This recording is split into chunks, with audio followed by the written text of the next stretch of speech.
right. My name is Ben Burgess. I am here with Douglas Lain from Zero Books, Pascal Robert from the This Is Revolution podcast. Doug, I'm sensing, has stuff to plug. We'll get to that. And Ekin, Erkan, I hope I'm pronouncing your name correctly, because this is the first time we've spoken out loud. We've communicated on social media before. So let me give Doug a chance to say whatever he's dying to say here. Oh, nothing. I was pointing to Pascal. I was pointing to Erkan. I was just pointing to where you were talking, as if everyone was looking at me instead of everybody. So I have nothing to say. I'm just pointing to people. Okay, no problem. Okay. So yeah, the people who are here, besides me, all have something in common, which is that they all know more about this stuff than I do.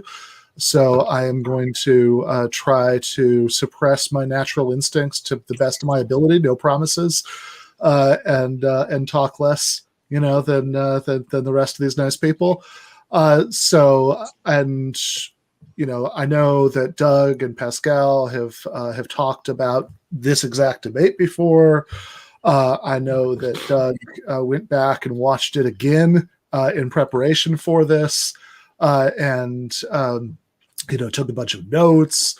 Ekin was sending me messages about various forms of research he was going into. I can lay my cards on the table about my biases here, but I know very little either about Marcuse or about the backdrop here. I mean, I read, I know a little bit here and there about Marcuse, and I have, that you can't have maintained an interest in radical left politics for this long, without running into some of that. But it's certainly something I know less about, a thinker that I know less about than I think most of the rest of the people here. My biases about him are pretty much that I think, the sort of philosophical tradition that I'm trained in is very different than the Frankfurt School stuff, to put it mildly. And so I think I have a lot of analytic philosophy-ish biases about the kind of philosophy that's expressed the way that sometimes that's expressed, although Marcuse isn't always unclear. And politically, while I'm sure I agree with him about many, many things, certainly some basic Marxist things, I'm very hostile to the repressive tolerance argument. I'm, if not quite a free speech absolutist, then very close to being one. And so those are my biases about him. Taibbi, I read his article when it first came out, before this debate, and I kind of didn't see what the big deal was, because it was about what I would expect Taibbi to say. That on the I'm a fan, generally speaking. I like Taibbi. I thought that his book Hate Inc. was great. I've been subscribing to Substack, for quite a while now, and I've liked quite a bit of what he's had to say there. I think he's a good writer, and he's a good journalist, and he's somebody who has a lot of positive political impulses, although also he's clearly not anything like a Marxist or a socialist or any of those things. He's a left liberal. And I'd say a New Deal liberal, or sort of a Hunter S. Thompson, following around George McGovern, liberal might be closer to the particular sub-tradition, that he's from. So even though he co-hosts a show with Katie Halper, who is a real leftist, and he reveres Noam Chomsky, and he has good positions on many issues in terms of his underlying views, I don't think that Taibbi is pretty. I said underlying views. I don't think that Taibbi is particularly radical. I think he's basically a lib. And so the stuff that I didn't like in his Marcuse essay is about what I would expect. Right? It was sort of standard liberal stuff, like when he says that checks and balances, make the American experiment, wonderful. I mean, I obviously I don't like any of that, and I would recommend, I think that a lot of what's being described as checks and balances there are things that the aristocrats and bankers and slaveholders who founded the United States set up to make it harder to redistribute wealth, and I'm accordingly hostile to it. But again, that's pretty. And some of the stuff about like Marcuse, being ungrateful for the wonderfulness of the American experiment or whatever gets a little dewy-eyed, but it's also again pretty standard liberal stuff. And yeah, so I think that's how I'm coming into this. I would, by the way, recommend, for people who do want to see Taibbi engaging with a very smart person who is going to challenge him about all the stuff about checks and balances in the American experiments, I'd recommend the Useful Idiots episode with Sam Moyn in it, where Moyn is giving his abolish the Supreme Court argument.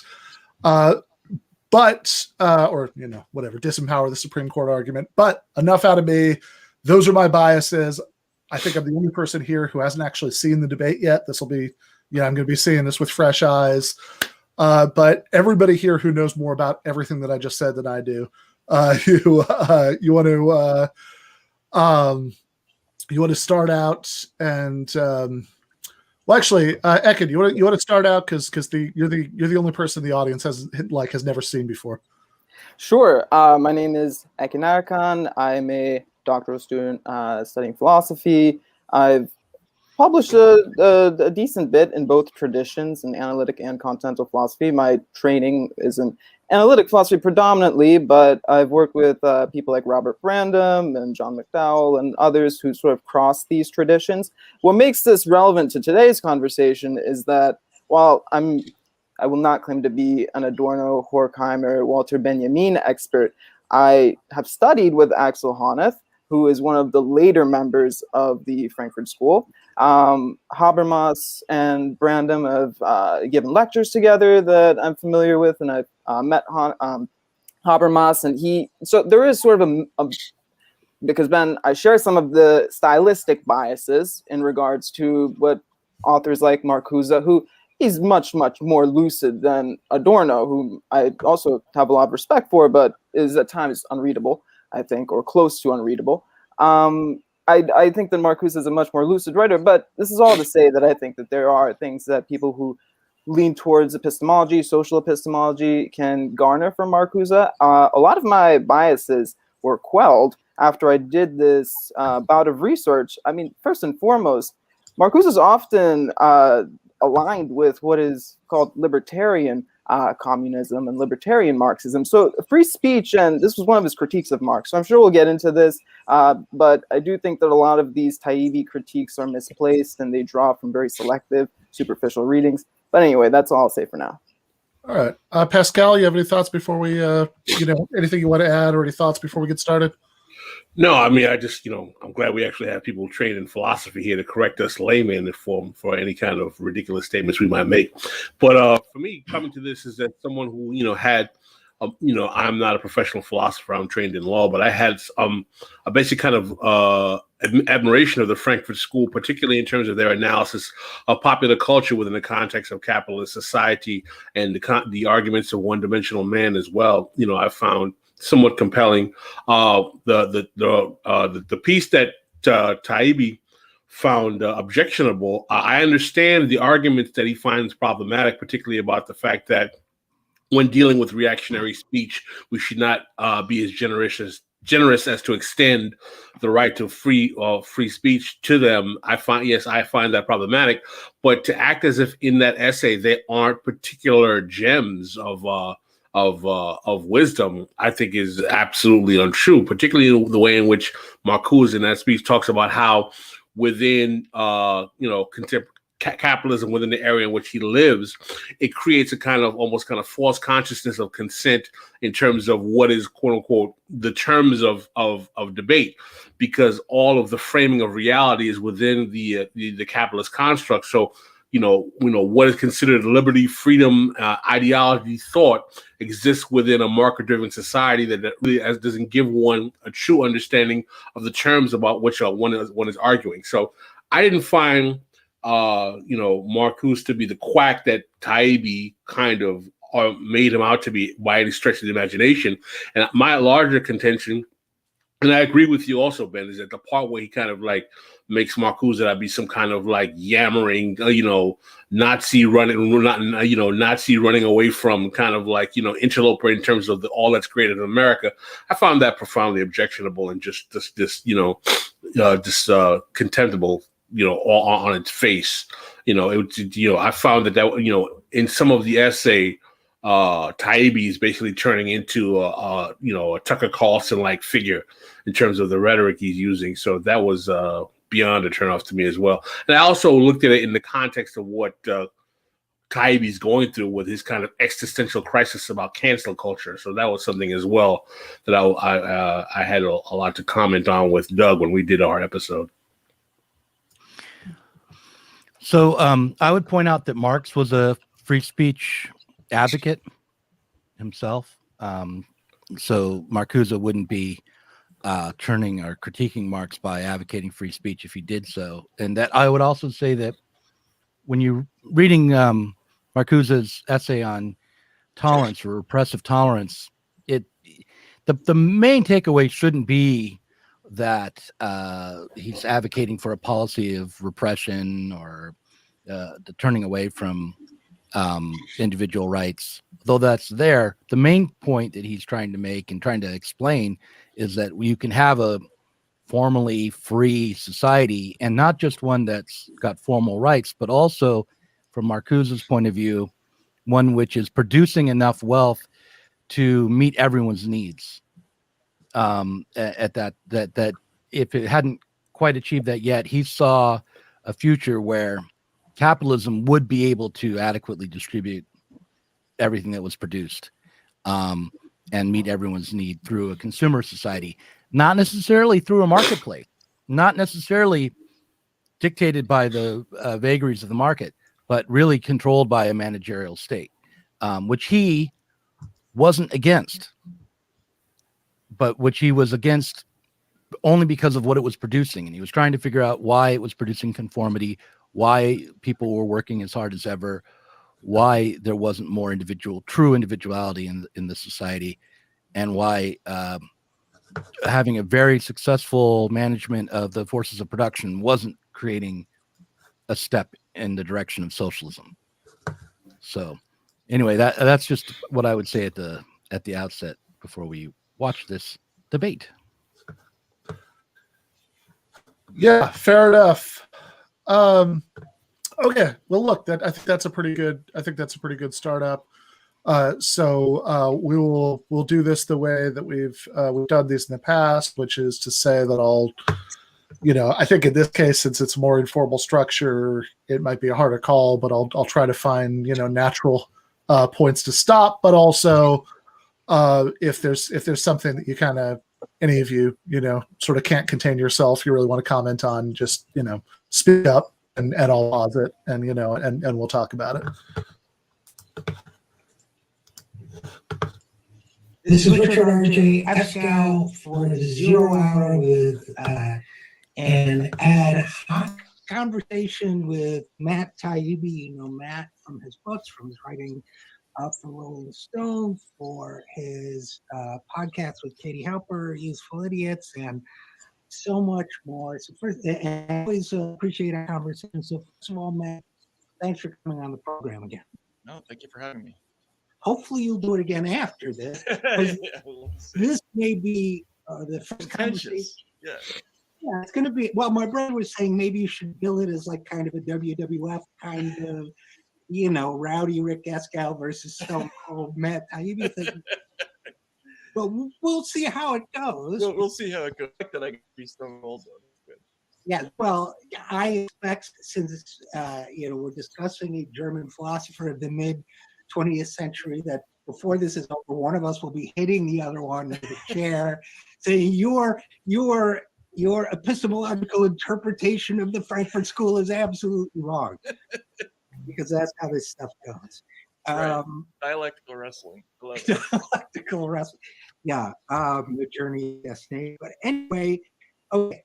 So as I told you when I wrote you, I was looking forward to speaking to you about my disagreements with a piece you wrote recently about Herbert Marcuse, the mid,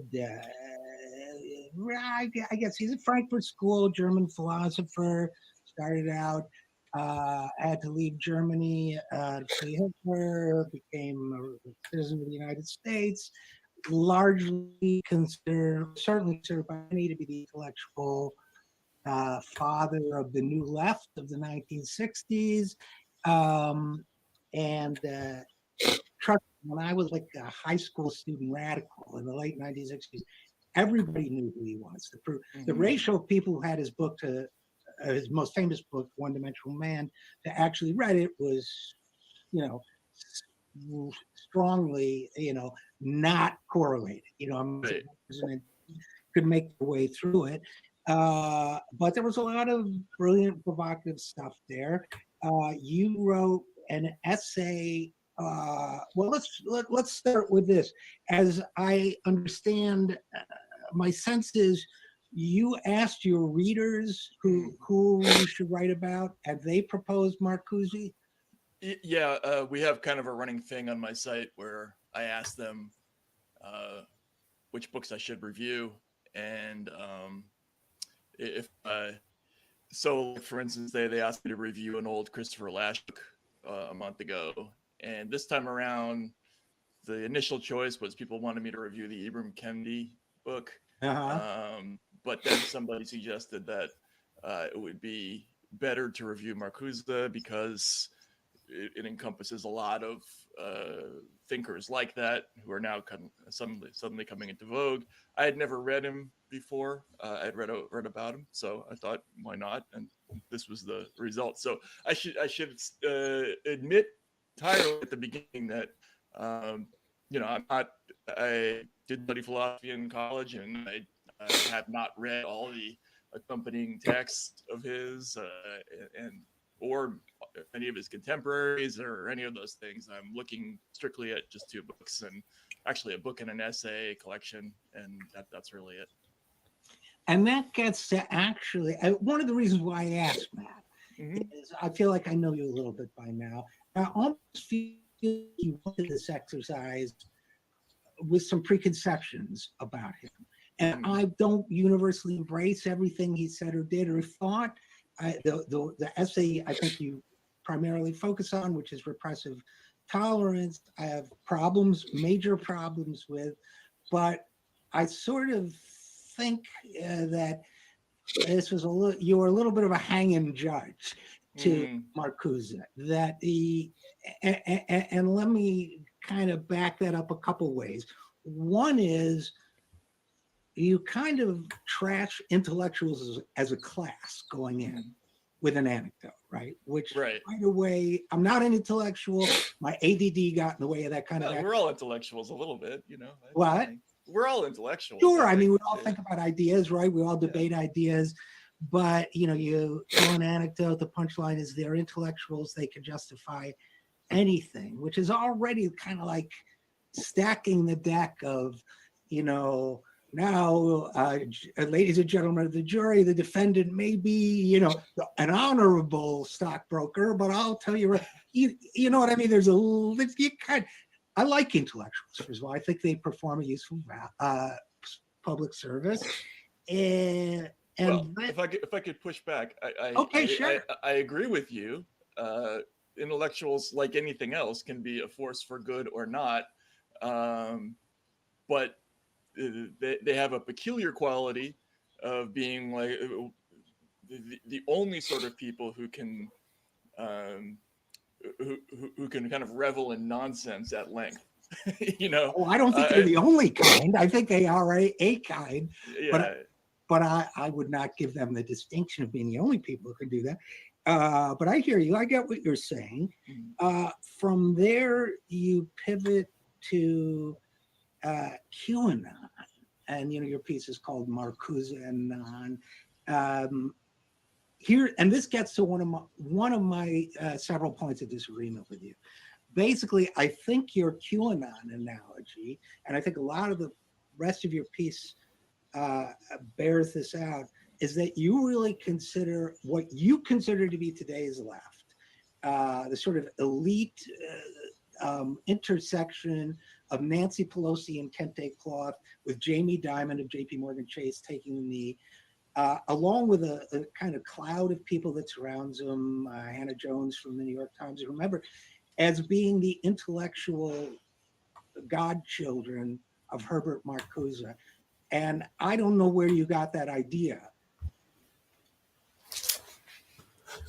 Yeah, I do want to stop there for just a minute, just to say before Taibbi gets a chance to defend the idea that Marcuse is some sort of big influence on contemporary liberalism, which, I think I am on Team Eskow at that point. That seems very implausible to me. That there's a big chain of influence there, but. There's something even more basic in Eskow's framing, which I think is an accurate summary of Taibbi, that is something that bothers me a bit about some of Taibbi's recent work. And I only say his recent work because I don't think he's shifted on this. I think it's just that his attention has turned to the pathologies of progressives, say, in ways that it wasn't at before, right? What Pascal called this existential crisis earlier. And I guess it is something that bothers me because even though I agree with a lot of Taibbi's criticisms of the things that he is criticizing in the contemporary scene, but I find it very frustrating and unhelpful that he calls the thing that he's criticizing the left. So, for example, last summer, he wrote an article for Substack called something like, has the left lost its mind or things like that. And it was something along those lines. It might not have been those words exactly. And I agreed with a lot of the things that he said in the essay. I mean, I certainly didn't agree with all of it, but I agreed with a lot of things he said in the essay. But it was very clear to me that what he's talking about is, liberals. And what he was talking about to a great extent wasn't even liberals. It was like the mass media, the New York Times, stuff like that. And it's not, the point of saying this isn't to be defensive about the left. I think that I think the left, the actual left, should be criticized, in many ways. And I've tried to do that sometimes. And I also would agree that there isn't like a sharp, bright line always in practice between leftism and liberalism in the contemporary United States. But even so, this whole liberals equals the left equals the media thing still seems super unhelpful to me, just analytically. Can I push back? As an honor, you would also. Oh, sorry, Pascal, you want to say something?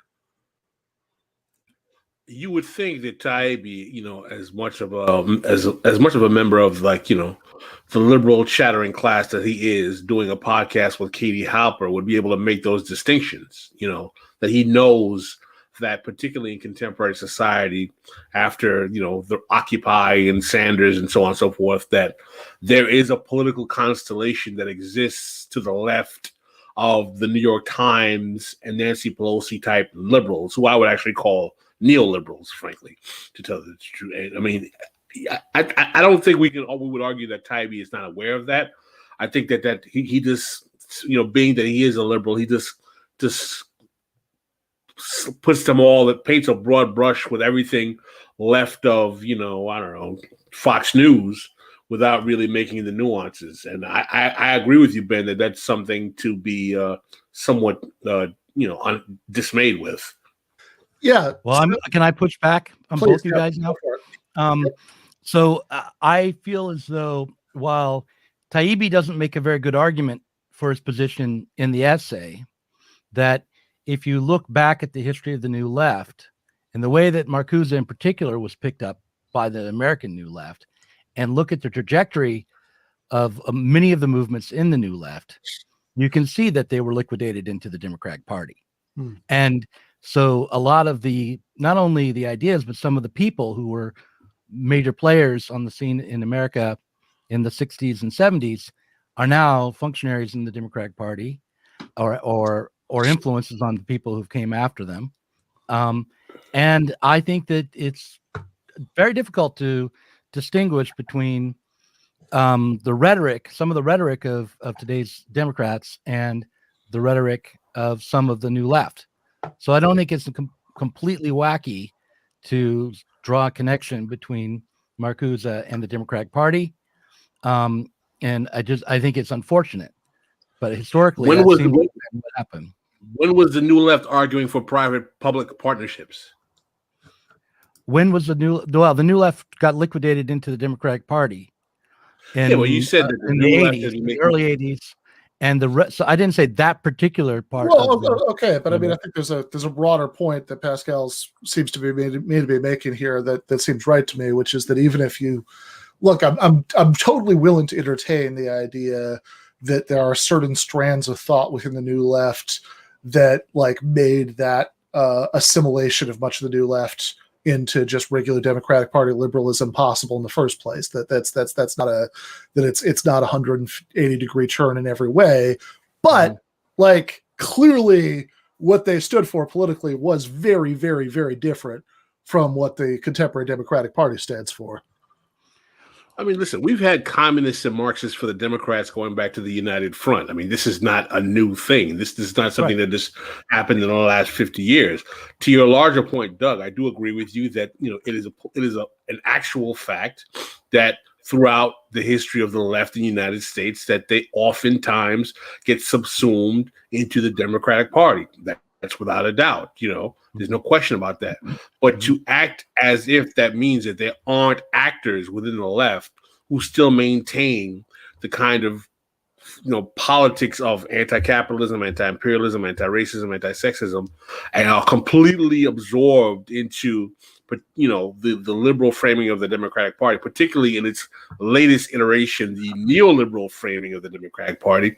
I think it's kind of untrue. I mean, as much as, I may take issue with him, Chomsky, who was clearly a new left figure, has not totally, that's debatable because he's always saying vote for the Democrats. But at the same time, in terms of policy prescription, I don't see him ideologically as someone who is like, yeah, maybe privatization is a good thing. I love all these charter schools. This is great. And imperialism is wonderful. So I wouldn't make the argument per se that, yes, you're correct, that large parts of the new left get subsumed in the Democratic Party, particularly around electoralism. But I would still say that there are some actors that come out of the new left of the 60s period that still maintain some of their ideological integrity, who distinguish themselves greatly from the third way neoliberal direction that the Democratic Party has taken, particularly in the last 40 years. Yeah, before we throw, I was just going to say, before we throw back to Doug or let Erkan get in on this, I was just going to say, to add to Pascal's point, like it's probably useful to make a distinction here.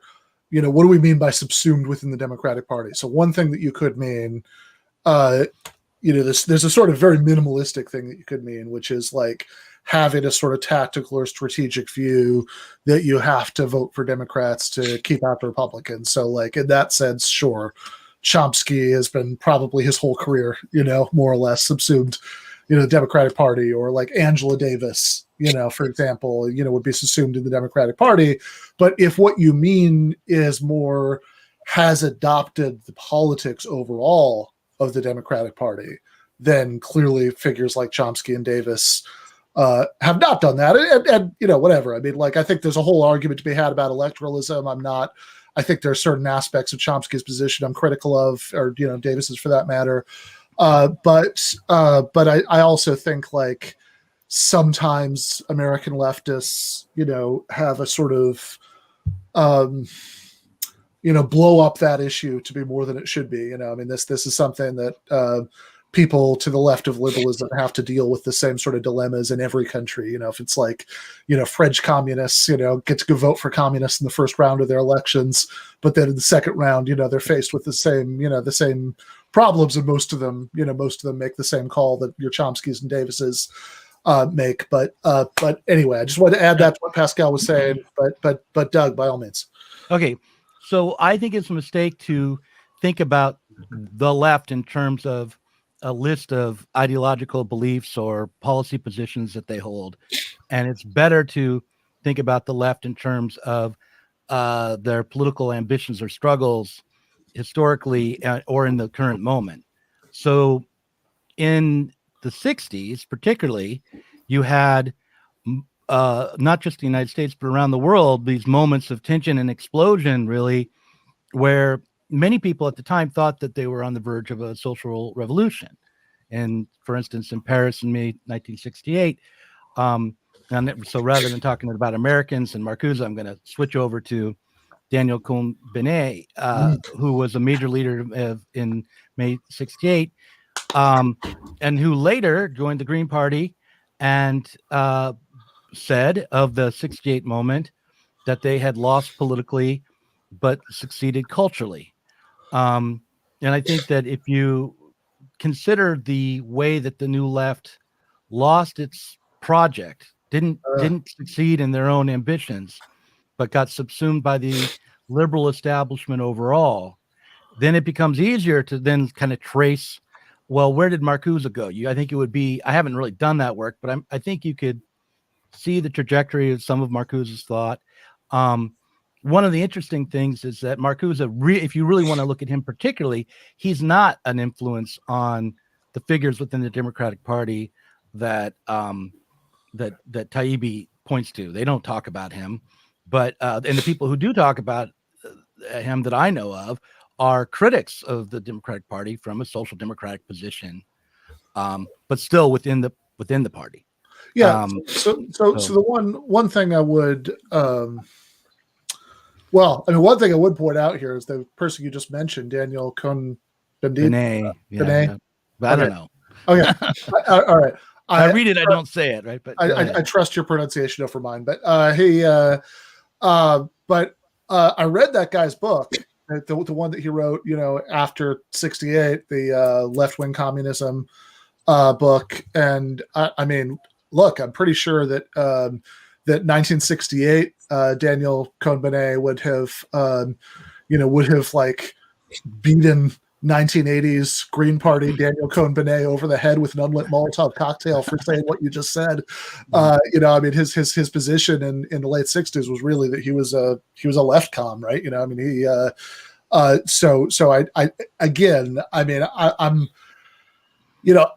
it's not that if so they're really two. I'm not making it, but see, that points again to how irrelevant it is to look at the individual thoughts and individual people's heads instead of the historical results of their movements. Well, but if you're not looking at the individual thoughts and individual people's heads, I don't know why we're talking about whether Marcuse was an influence or not, because that's the only question that would really be relevant to you have to look at him in his historical moment, see how his thoughts related to the actual history of the moment and what the struggle for socialism had come to at that moment and where it was going in order to understand Marcuse's relevance. You don't just in isolation say what on a laundry list did he believe, but what did he believe? Why did he believe it? What was informing that decision at the time? And it's difficult work. I'm not like a historian or an expert, but I know that after World War II, most of the left believed that monopoly capitalism or state capitalism had overcome the contradictions that Marx had written about, and that there was a turn in their thinking along that line. Marcuse was just one example, and it influenced the kinds of politics that came up. You can see it in the free speech movement, for example, in the United States. But anyway. So I was just going to say I distinguish between two questions, right? So one question is how we think of the sort of contemporary political divides between people who have what I would think of as a robustly social democratic position that really makes them importantly different, from contemporary liberals. And how we think of the relationship between those people and standard issue Democratic Party liberalism, and then the other question is how we think of the relationship between Marcuse or the New Left and either one of those two things. Right. And I mean, if the claim is just that they're that some of the things that Marcuse was saying, were reflections of some sort of process of evolution that had already started that would end with a lot of these people liquidated to liberalism. I mean, again, I don't know that I feel competent to judge that argument, but I mean, I can. That doesn't sound wildly implausible to me, but I think that's a little bit different from Taibbi's contention. I know Ekin is wanting to get in on this. So if there is a text that I could recommend to viewers who would really like to trace the different movements that comprise the New Left, the different branches of the New Left, the first bubble and the second bubble, as it's called, I think Fred Turner's From Counterculture to Cyberculture is probably one of the better history books. So, I mean, there are figures like Tom Gitlin who resisted the new communalist movement, which unspooled into those Rand Institute privy MIT researchers who definitely played a hand in the research programs that resulted in the uptake of ARPANET, which would then turn into the internet. There were people like Engelbart and others who prompted the experimentation with LSD and commune building. They attended sessions that tried to tap into this communalist praxis that definitely may have borrowed some insights from Marcuse's Freudian rendering of Marx, which supposedly encourages eros or love and free love. I mean, Marcuse wrote about this and sexual liberation quite a bit. And a lot of these people ended up being lapped up into Stanford Research Institute's Augmentation Research Center. And this is what directly led to today's algorithmic big data surveillance. And so there's definitely a line from the New Left, but it's not all members of the New Left. There were people who resisted this. Tom Gitlin is, a documentarian who's made films about the Weather Underground, and he was very critical of these of the hippie counterculture that focused too much on eros, as was Marcuse. And in an interview with Maggie, I don't remember the first name of Maggie. He was a philosopher who did a lot of interviews with many different philosophers, from Quine to Marcuse.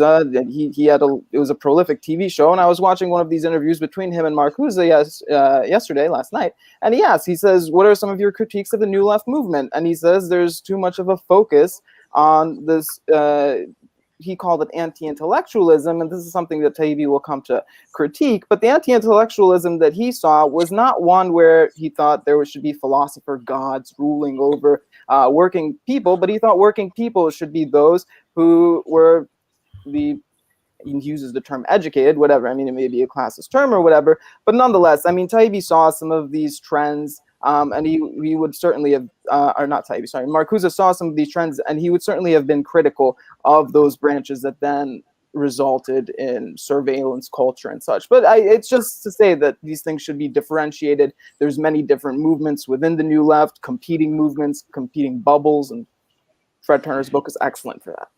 You're making the New Left look even worse than I would. I was thinking of the Marxist component of the New Left rather than the hippie one. But yeah, I guess my point is just that while Taibbi is not the best critic of Marcuse by any means, we shouldn't be so. We should try to steelman his position as much as possible. Do better than he does as we go after him and Marcuse both, because I think that, like, to just deny that there's a connection between Marcuse's mistakes and thinking and some of the problems we're dealing with today, kind of, I just think that's a mistake in a variety of ways. Well, where's the evidence? Where's the actual evidence? Well, I mean, Ekin just pointed out some. I pointed out some others. The major evidence, I think, would be that the May '68 and the Project for Radical Change ended up in the neoliberal era in the '80s. But the failure of the New Left's projects, the creation of the DSA. I mean, there's a whole bunch of evidence that the kind of thinking that was going on in the '60s didn't lead the New Left to achieve its goals, which were radical, revolutionary transformation. Yeah, but that's a straw man, because that's not the argument. That's a straw man completely. We're not debating whether or not the new left was unable to achieve its goal. I mean, look, and yet they I think were we'd still all agree with that. incorporated, just like Marcuse would say these things were all incorporated into the establishment as it stood. I mean, it wasn't like listen, let's make all this those clear. books are burned, and those leftists themselves continued to work in politics. They continued to struggle, but on different levels, and with more and more. Yeah, acceptance within the although I don't establishment. know. Okay, I'm sorry, Pascal. What were you going to say? It's not just that they failed to achieve. Yeah, their I mean, goals, but listen. that they also in just Robert weren't Allen killed writes. or anything. Go ahead. Robert Allen writes his book about the Black Power movement in 1969, and he's already admitting that the Ford Foundation is financing Black Power. So obviously, we're aware that the left flank of capital, the liberal elite, were already interfacing with elements of the new left in the 60s. We're not denying that there was not only co-optation, but also intentional, individuals who came to become part of the cultural apparatus of the Democratic Party. That is not the same as saying that Herbert Marcuse is the one that is making Nancy Pelosi wear kente cloth and Jamie Dimon kneel to, his fealty to Black Lives Matter. That's not the same at all. But I'd also just throw in. I am a little. This is not about, at least for me, not necessarily about defending the new left, which I wouldn't disagree. Got a lot of things wrong and certainly didn't succeed in its goals. But I don't know how much weight we want to put on the fact that there are people, on like the existence of prominent individuals who went from being part of the new left to being like just regular centrist liberals, because it seems to me that this is the sort of thing that you find in every case, right? I mean, like the people who were in the that I'm pretty sure you can find a bunch of people who were like wobbly leaders, during the height of the IWW, who ended up just becoming regular, whatever. I guess maybe not AFL-CIO. That's too many decades later, but like regular mainstream, somewhat conservative trade unionists. And it's not like, I mean, it's not clear to me, at least, that we can read too much into the fact that as movements crash and burn, people who were associated with them out of whatever combination of careerism and casting around sincerely for other ways to achieve some shadow of their political goals often drift to the right. I just think that there are ideological consequences to losing, and not just for individuals, but for whole movements. And that, yeah, you're right, Pascal, when you say that what Taibbi said literally can't be justified. But all I was saying was we shouldn't, because Taibbi is exaggerating or hyperbolic, we shouldn't overlook the ways in which the mistakes of that moment then went on, the kinds of thinking that was going on then did go on to be kind of absorbed and transformed and recuperated in the Democratic Party in the United States. And there are various ways in which that happened. So, I mean, I think that should inform our critiques of the new left. And even as we try to, and of Marcuse, even as we try to recontextualize him and understand him better than Taibbi can today, reading him without that context. All right. This is my fault because we started, because I stopped so early, and but I don't want to be here until midnight. So let's see if we can get through okay. a chunk of the debate before we pause again. But I don't think it's true. So maybe maybe I'm missing something. Where'd you get the idea? Well, first of all, I brought up QAnon because part of the reason I think that story is such a huge story and such a huge fixation for people in the current sort of mainstream media is that they're projecting an idea to their audience that we're the smart ones, right? Like, look at how stupid these people are. And look, it is stupid. There's no question about it. But ultimately, the reason that those stories have such traction and such purchase with modern kind of MSNBC audiences is because it's reinforcing this idea that there's this other group of people who just simply aren't qualified to make democratic decisions. and we are those people. And I think that's an idea that you find throughout, for instance, repressive tolerance, and also, in One-Dimensional Man. He's talking about how the conditions for true freedom don't really exist among most people. I read an interview where somebody was challenging him on this, and he was saying, well, these people don't really have the ability to make decisions, responsible political decisions, and he compared them to the Germans of the early Nazi period. They're so completely dominated by the contemporary propaganda and by their material comforts and by pop culture, and that they just simply lack real consciousness or real autonomy. And the implication of that, of course, is that they're, conversely, I do have that consciousness and autonomy, and that, I think, led directly to what repressive tolerance is all about, which is, in order to have progress, we can't just simply allow the unfettered exchange of ideas. We have to take away.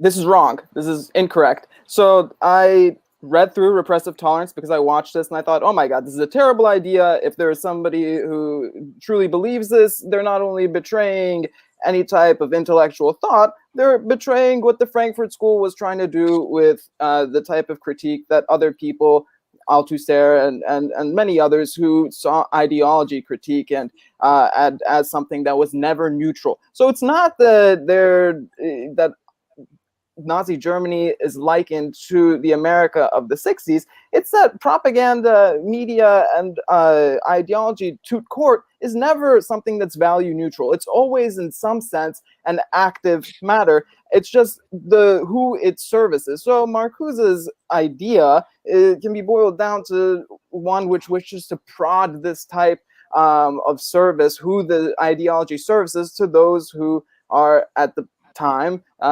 repressed, those people who are people of color, the impoverished, etc., etc. I mean, he wrote a postscript because his book was, in his eyes, misunderstood. So in the second edition, he wrote a postscript attempting to clarify this, and he did get a lot of critique at the time for this misreading, but this is not what he meant. Also, this idea that an epistemologist, a social epistemologist, even if Marcuse is not the most methodological epistemologist, is not saying that they themselves are not privy to the type of ideology that exists in some society and social sphere. I mean, Marcuse is not saying that he's exempt and he's diagnosing what those around him lapse into, but he can see more clearly. When you are an epistemologist writing about Gettier type cases, you are not saying, I don't fall into these types of conflations or Gettier type problems, but you all do. And look, I will be the savior who is shining a light on these types of problems. This is not, I think that this is an odd way to frame any philosopher's or writer's project. Okay. That was actually really helpful. I'm glad we did that. And yes, 255 AD, that was very quick after I said we were going to watch a whole chunk of it. But Ekin had barely talked earlier, and it looked like he really wanted to interject. So let's just want to do that. But let's get back to it and try to watch some more of it, and then we can talk more. Oh, and somebody asked in the chat, I'm sorry, this is as high as I can get the video volume. So my apologies for that. The right of some to spout their ideas and to have civil liberties and to enhance the stature of others, and I think that's implicit in a lot of what's going on today, especially with these arguments for censorship and other tightenings of civil liberties. I hear you, although I would argue that the repression and calls for censorship we're seeing today are not descended from or inspired by Marcuse, but we'll get to that. I mean, first of all, you said, and I can't argue with you that there's an element of we know and you don't. in Marcuse's position, especially in repressive tolerance. To a greater or lesser extent there too, I think we all, when only a handful of us were writing that the Obama administration was going down the wrong track, then among the left in general, we genuinely believed, and I think we were right, we knew and they didn't. And right, I mean, everybody do it. That's not unique to Marcuse or John Stuart Mill or anybody. It's, yes right? and no. What am I missing? So I think that the difference is, I think if you had asked the majority of people who were self-described liberals 20 years ago, do you think you're right about politics today? Yes. Do you think that you have an absolute monopoly on the truth and that only you should be allowed to exercise political rights? No, of course not. Right? I mean, I think the entire concept of the American system, especially, is based upon this idea that nobody can ever fully be absolutely sure of what the truth is, and that we collectively arrive at the truth by allowing this free exchange of ideas, and eventually a kind of consensus or truth emerges. But the only way it can emerge is by allowing everybody to speak, and so there's a difference between having confidence in one's beliefs and believing that you might know better, and that certainly has always been a feature of people on the political left and liberals, and I was one of those people. I grew up in that world, but the difference is this new idea that that's so true that we need to take away not only the sort of the rights of other people, but the ability of their ideas to be seen and heard, and that's new.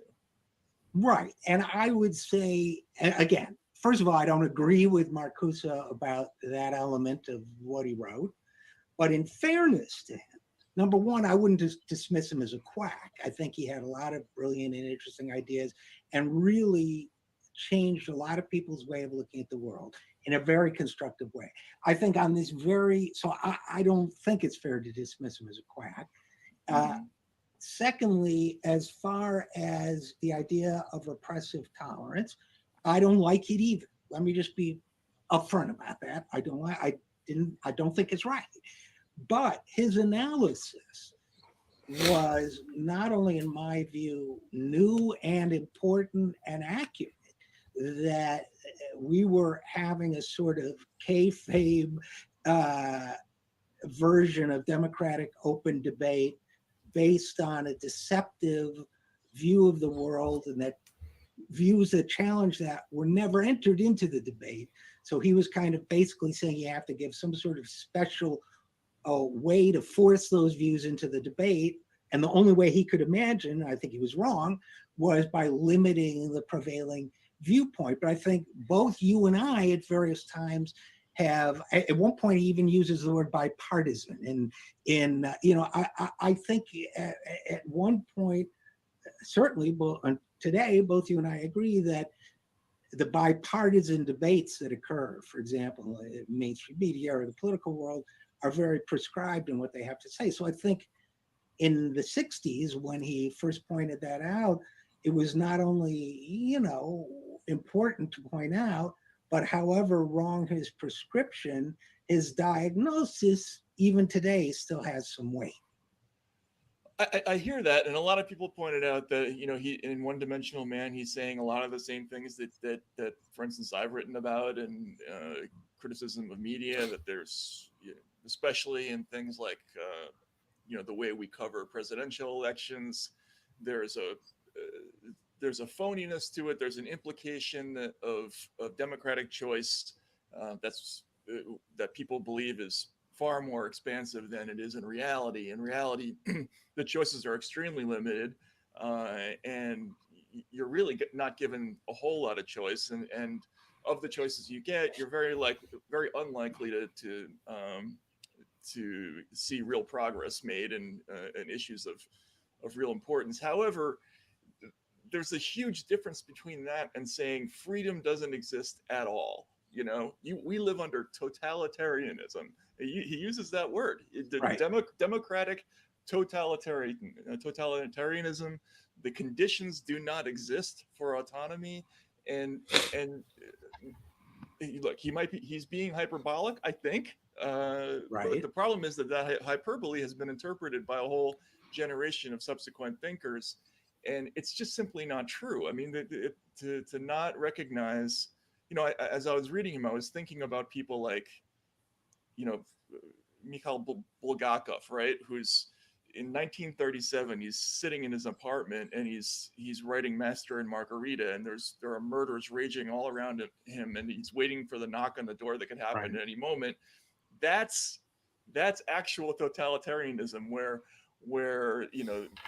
there is such a total absence of freedom that it's literally an emergency.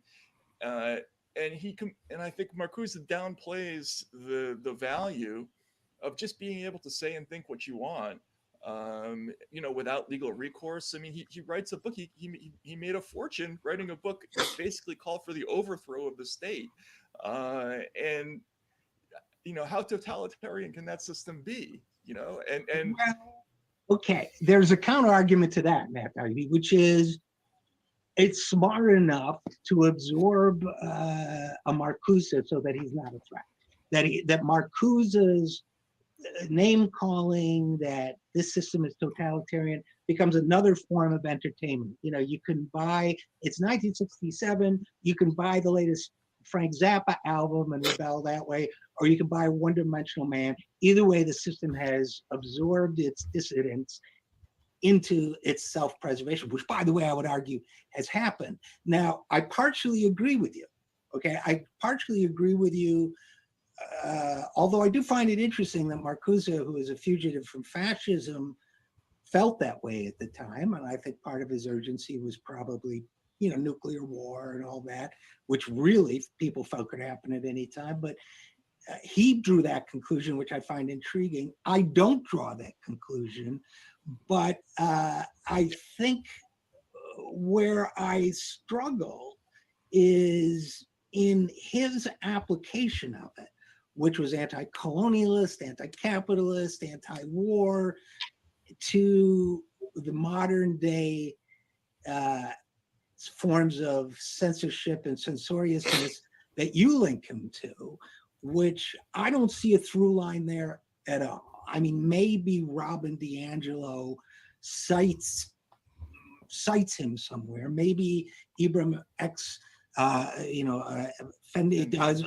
I don't know, because I've read White Fragility, but I offloaded most of it from active memory, and so I guess what I would say is a lot of people have suggested censoring other people, not just Marcuse. And I think that if he were alive today, my guess is he would reject Robin DiAngelo. He would reject the idea of censoring on behalf of Nancy Pelosi or Jamie Dimon, two people you mentioned on social media. I mean, this was not a guy, you said at one point leftists are capitalists on Twitter.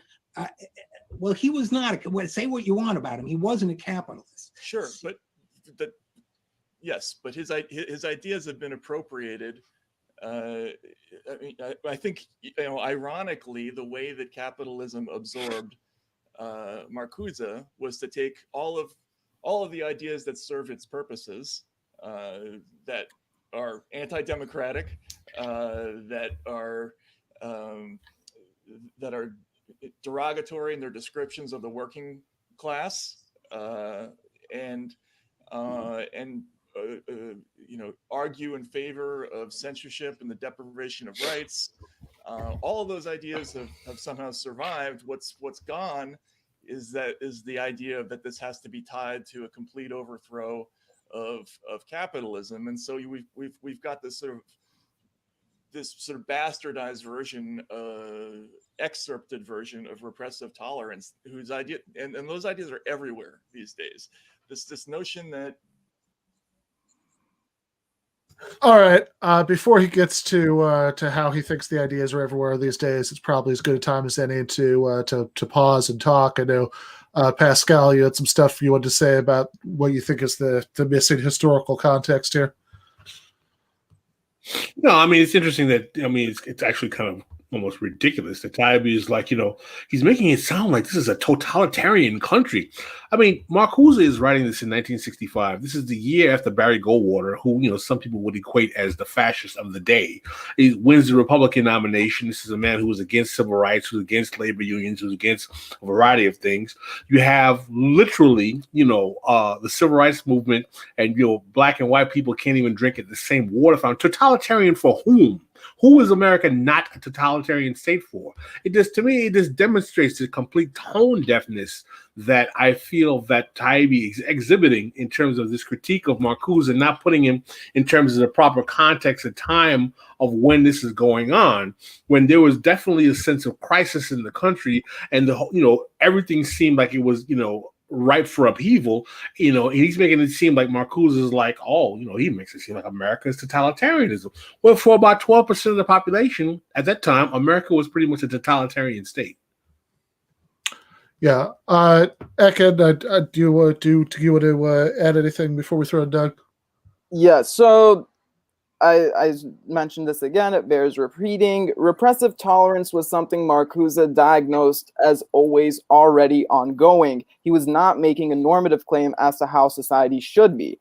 And I would say that Marcuse's repressive tolerance engaged with what counted as the socially organized knowledge about tolerance and its implications. He was attempting to discern the knowledge claims about tolerance that were socially dominant, popular, taken for granted, and identified, socially validated, approved knowledge about tolerance. It's also important to, I call what he's doing social epistemology. I think that it's not the most methodological social epistemology, but nonetheless, he's attempting to demonstrate how knowledge of tolerance was socially constructed, produced, and reproduced. So social knowledge about tolerance for him was centered around these notions of impartiality and neutrality, which were always a myth. He mentions relativism and objectivity as dialectically bound up with one another. And so he sees this as something that's not, and when he's using tolerance, or when he's using authoritarianism, totalitarianism rather, as Pascal said, I think that's a very good historical note to mention. I just wanted to quote Marcuse's repressive tolerance. When he uses the word censorship, which is only 3 times, this is a quote. It's almost in one sentence where he uses it. Quote, "To be sure, this is censorship, even pre-censorship, but openly directed against the more or less hidden censorship that permeates the free media." This is when he's talking about how things can be changed to better empower those who are the poor, the people of color, etc., that he's writing about. That's in repressive tolerance. In One Dimensional Man, he also mentions censorship, just in this one sentence. Now, this is a bit, more thorny because he's working in Freudian verbiage, but he says the superego in censoring the unconscious and in implanting conscious also censors the censor, because the developed conscious registers a forbidden evil, and not only in the individual, but also in a society. What's important about that and relevant for our conversation is he does not see censorship as something that is an off and on switch. It's something that he thinks it's something that's psychically transposed and exchanged and networked and so on, but can be ushered into a prospective political project, perhaps. But it's also not one where he sees like totalitarianism as an off and on switch either. And maybe he's taking literary mirth with using the term, but nonetheless, I think that should be taken. Yeah, so I do want to push back just a little bit, because I take your point about how Taibbi is taking parts of Marcuse where Marcuse might just be doing social epistemology, talking about ways that we can the sort of process of public reasoning doesn't get at the truth, and that Taibbi is taking it as an elitist thing, and that it shouldn't necessarily be read that way, right? That he could just be talking about like you could take it almost like a, you know, cognitive scientist talking about, you know, implicit biases and stuff, and, you know, and they're not claiming to be immune from them. So fair enough. I take that point. But it does seem like, for example, in that paragraph that you just quoted from Repressive Tolerance, like he is, like, there are these passages of repressive tolerance. He does seem to be making a normative claim, right? Like he says, you know, he says at the beginning of that paragraph, right, you know, with withdrawal of tolerance from regressive movements before they can become active, intolerance even towards thought, opinion, word, and finally intolerance in the opposite direction, that is towards the self-styled conservatives, to the political right. These anti-democratic notions respond to the actual development of a democratic society, which has destroyed the basis for universal tolerance. And then later in the paragraph, he says the thing you just quoted about how this is pro-censorship, but it's censorship directed at the forces of hidden censorship. And that actually does seem to be a case where he is making pretty much the normative argument that that Taibbi is attributed to him, that, you know, that we should you know, that we should in fact have censorship. And I mean, I guess I just want to throw in one before, you know, before getting your thoughts about that. I mean, I do. So I was looking, not your favorite contemporary philosopher, I know, but it is interesting. Brian Leiter has a paper about you know, Mill and Marcuse on free speech. It's called Justifying Academic Freedom, Mill and Marcuse Revisited, where he points out, and in fact this is one of Leiter's problems in his blog post about Taibbi, that, you know, he thinks Taibbi is missing, that, you know, John Stuart Mill, who's been mentioned earlier in this discussion, that Marcuse doesn't disagree with Mill. He actually broadly agrees with Mill's way of thinking about free speech, that you have this sort of, I guess Marcuse would be less likely to use the market metaphor, but, you know, whatever, you know, you have various ideas in circulation, and by contention between them, that's how, you know, people find the truth, and, you know, this kind of utilitarian way of defending free speech. But much the same way that Mill, as a administrator and supporter of British imperialism, thought that India, you know, wasn't ready, you know, to have political liberty, and so they had to be benevolently administered by the United, you know, by Great Britain. That, you know, that Marcuse, I mean, certainly seems to be suggested in that paragraph that because of all of these cultural trends that he's maybe astutely, like, diagnosing and critiquing in the essay, that the real conditions for unrestricted political freedom don't exist in contemporary capitalist societies, and that part of the process of creating what he'd see as those conditions would in fact be censoring some views. So he does seem to be making a normative claim advocating that. So anyway, at least that's my quick gloss on it. Tell me how I'm getting Marcuse wrong. Well, I think that you make a good you prod forth a good distinction that we should be making. I would respond and say Marcuse is not making a normative claim about how to weaponize a new kind of censorship, but rather redirect those modalities of censorship which are intrinsically bound up with our psychological being and we cannot get rid of. That is, there will always be some type of repression which we are unspooling from our psychology into the information with which we write, the media objects with which we disseminate popular culture, and so on. Ben, this is not my favorite way of doing philosophy. I mean, I, like you, prefer a certain methodological way of being clear about your presuppositions, arguments, etc. But I do think that, you know, there should be some and I don't think he's necessarily clear when he's making normative claims and when he is just describing in psychologically bound up terms. But yeah. Okay. Okay. It's wrong to read Marcuse as only talking about the psychological effect or some psychological character in people.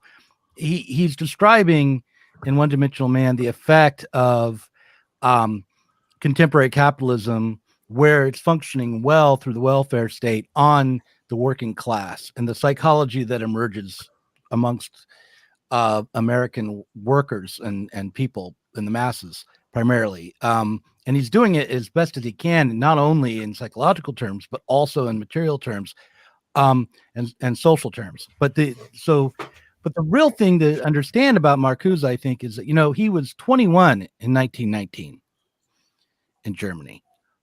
He was part of a living tradition, which was a revolutionary tradition.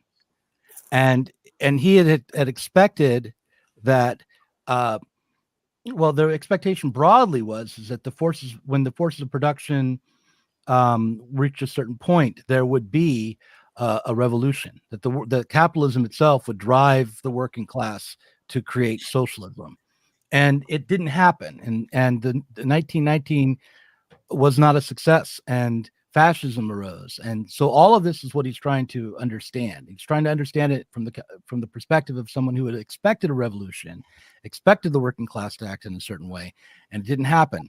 Now, I mean, this is all in Taibbi's essay, but I think what's missed is the fact that Marcuse truly was a part. He wasn't looking at this completely in an academic way. It wasn't so far away from him. It was something that he truly did expect.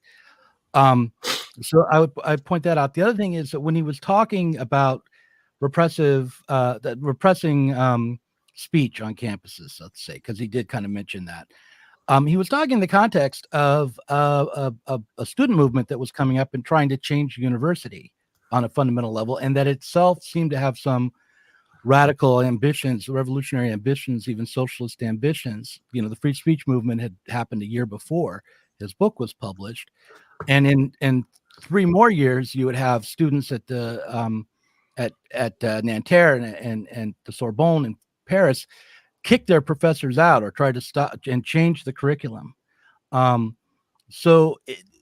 And when you are struggling for a revolutionary change, and you think that the primary thing that's holding back the working class from making a revolutionary change is the ideology that arises from an otherwise perfectly functional welfare state system, then you might have that argument for repressing that ideology where you can amongst the people who are most likely to act like revolutionaries. And that would be the people who were young, people who were excluded, the permanently unemployed, people who were excluded for along racial lines.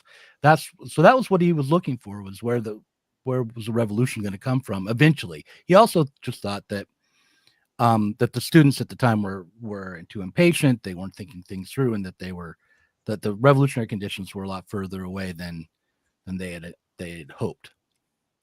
So I'll point that out. Gotcha. Pascal, is there anything you want to throw in before we go back to the debate? No, we can go ahead. That sort of liberal democracy has failed us. If we allow unfettered free speech, what we get is Trump. Therefore, we have to start thinking about new solutions to things. We need to censor. Due process is no longer all that important. It's a trick of the oppressor to worry endlessly about rights when what we should be worrying about is outcomes.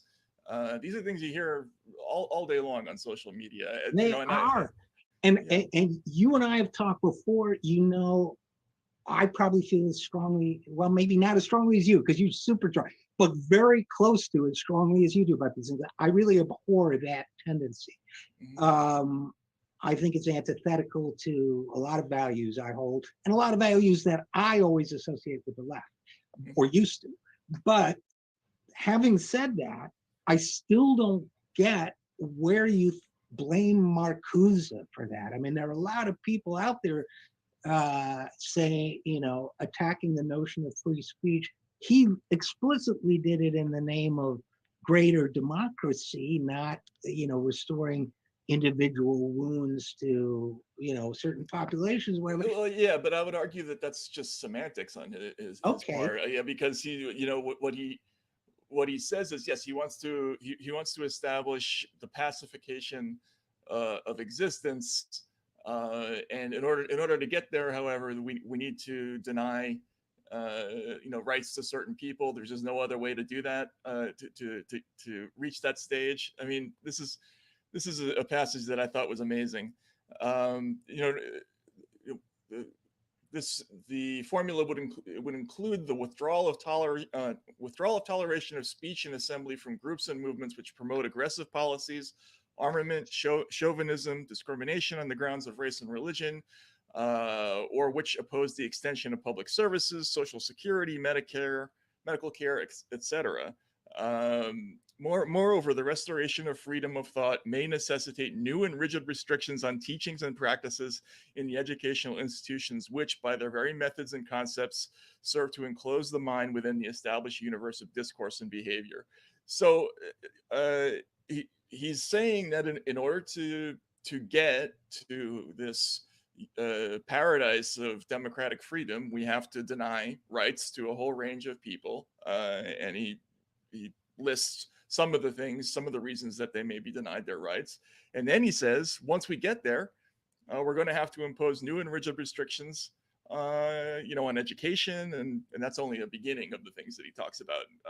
And again, that's some of the stuff I don't agree with, but you also surely recognize that that's a de facto state of affairs anyway, and that I think we should all be fighting, which is, I think you can't teach certain things. If you're an elementary school teacher, there are certain, and you start to talk about too much about bank exploitation and rip-offs or whatever, you're going to get called before your principal. If so in other words, he had, again, I'll say, the wrong solution, which is he saw the suppression of certain ideas and forms of speech that were, in his view, and largely mine, liberatory. He thought the solution was counter suppression. I don't. But again, prescription wrong, diagnosis not completely wrong at all. But I still don't get, Matt, and I'm going to keep coming back to it. Why do you think, and maybe there's a whole chain of publications that I've missed, it's certainly possible. Why is it Marcuse's fault? I mean, there are a lot of people out there. You think the people who are, got James Bennett fired for running Tom Cotton's thing, maybe they all know Marcuse. I don't know. I think of it. No, I think they were raised in an academic environment where this kind of thinking is now kind of hegemonic. It's a lot of these ideas are ideas that you'll find, and whether it's. Don't want to stop for real this quickly. I just find it kind of funny that that he's using the word hegemonic here, which is a little in criticizing the influence of the Frankfurt School. But anyway, gonna keep going. Angela Davis to Kimberly Crenshaw, and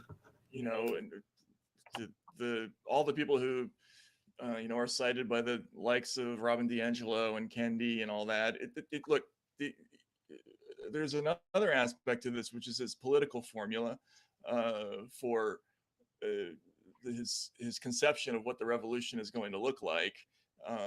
He goes to great lengths in One Dimensional Man to talk about how the proletariat he's completely given up hope on them because they lack the consciousness to autonomously make decisions on their own behalf. And so he talks about a new coalition, which seems to me just completely opportunistic and coincidental. It doesn't show up in any of his prior writings. Like we're going to look at the unemployed and the unemployable, the persecuted colored races. That's the phrase that he uses. I think he mentions the disabled in another forum. So now that's where we're going to get the revolutionary energy. And this is kind of the basis of a lot of the sort of intersectional thought. Now it's we're no longer going to look to the working class or the proletariat to be the basis of revolution. We're going to formulate an ideology that's based around oppressed peoples or oppression, and within that framework, that part of it I have less of a problem with. It's the fact that within that framework, the solution they propose to establishing political power when they probably won't have a Democratic majority to achieve it, is the use of illiberal political ends. Again, suppression of civil rights, minority rule, elite rule. I mean, that's really the prescription.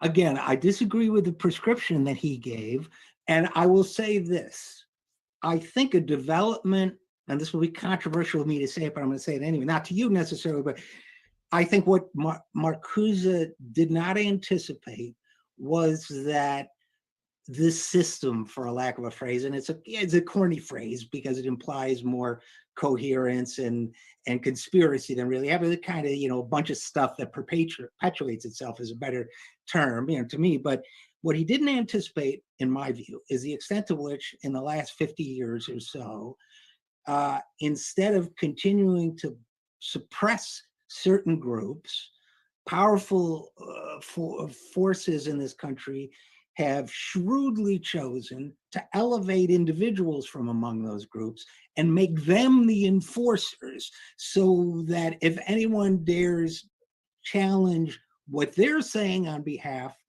of the powers that exist and silencing dissenting voices, it's portrayed as some form of bigotry rather than a political disagreement between two viewpoints. I think that is, and since I worked for Bernie at 16, I thought up close and personal.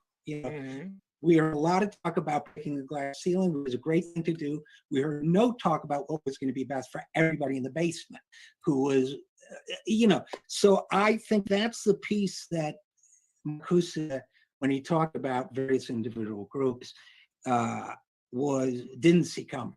But I also he also didn't. I mean, he based a lot of one-dimensional man on the idea that material needs were being met, and that was no longer a factor for people. And he talked with distress about going to an auto factory and asking people what they thought. And this isn't in the book. This was an interview, but and they responded that they were upset about all sorts of things, but when he asked them about revolution, they weren't interested because they saw their situation as being not perfect, but rife with problems that could be fixed, and that to him was an indication that they lacked a revolutionary sensibility. Anyway, he was incorrect in the notion that everybody's material needs were going to be met. What's happened since then is that we've had a total collapse of the system on that front.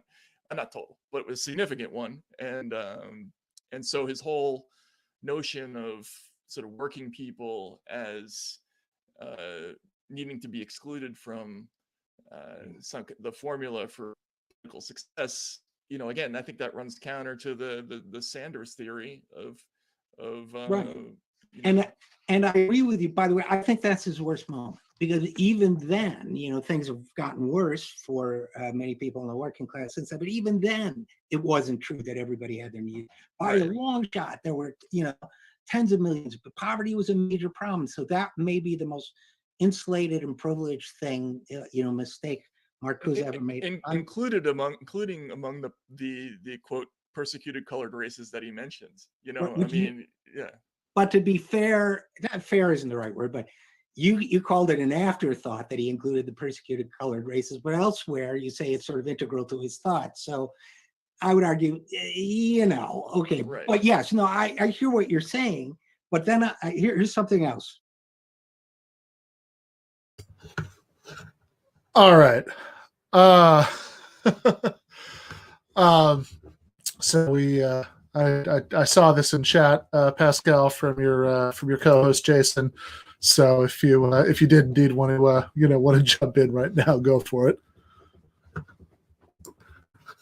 Oh, hold on, you're muted. I'll unmute you.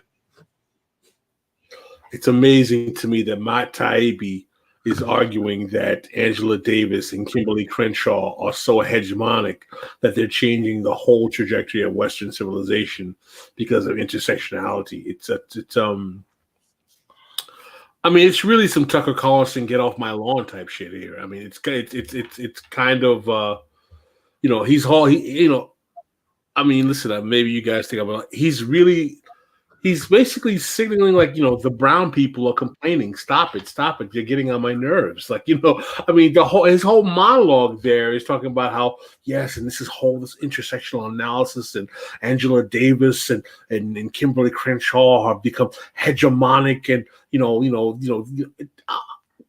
what is he talking about, man? I mean, how is Angela Davis hegemonic in American discourse? In where, how? I mean, he's like, and they're making arguments on Twitter about due process doesn't work. Who exactly are making these arguments? Where he's making all this kind of straw man nonsense about like, and this kind of discourse is all over social media, which goes back to the point I made with Doug when we did our show, was that this guy needs to get off Twitter. He's clearly being triggered by the discourse he's seeing amongst probably a bunch of graduate students talking about what they've read recently in a course, and it's making him think like, oh my God, society is just falling apart. I don't get it. What's happening? I mean, it's Tucker Carlson-esque in terms of the paranoia we're witnessing here. All right, I agree with parts of that, disagree with parts of it, but I want to give Doug a chance to push back. Hold on. I need to unmute you, Doug. Well, I just want to know, like, I know that Angela Davis in the 60s was one kind of figure, but today, can we distinguish clearly between Angela Davis and Kimberly Crenshaw? And I guess now, after what you just said, Pascal, I want to know: do you support intersectionality as a radical socialist project? Do you? I don't think it's a socialist project at all. I think it's bourgeois. It's basically bourgeois feminism, quite frankly. Right. Okay. Well, if that's the case, then why is it so hard for you to believe that it might be hegemonic in the academy and in the Democratic Party as a way to? I mean, first of all, he didn't say just hegemonic in the academy or the Democratic Party. He said hegemonic, period, as if this is something that is dominating all forces that govern Western civilization. This is an idea. It's a concept. It's an argument. Say, I may not favor it, but for him to act like this is what's threatening his right in a liberal democracy to freedom of speech is absolutely cartoonish.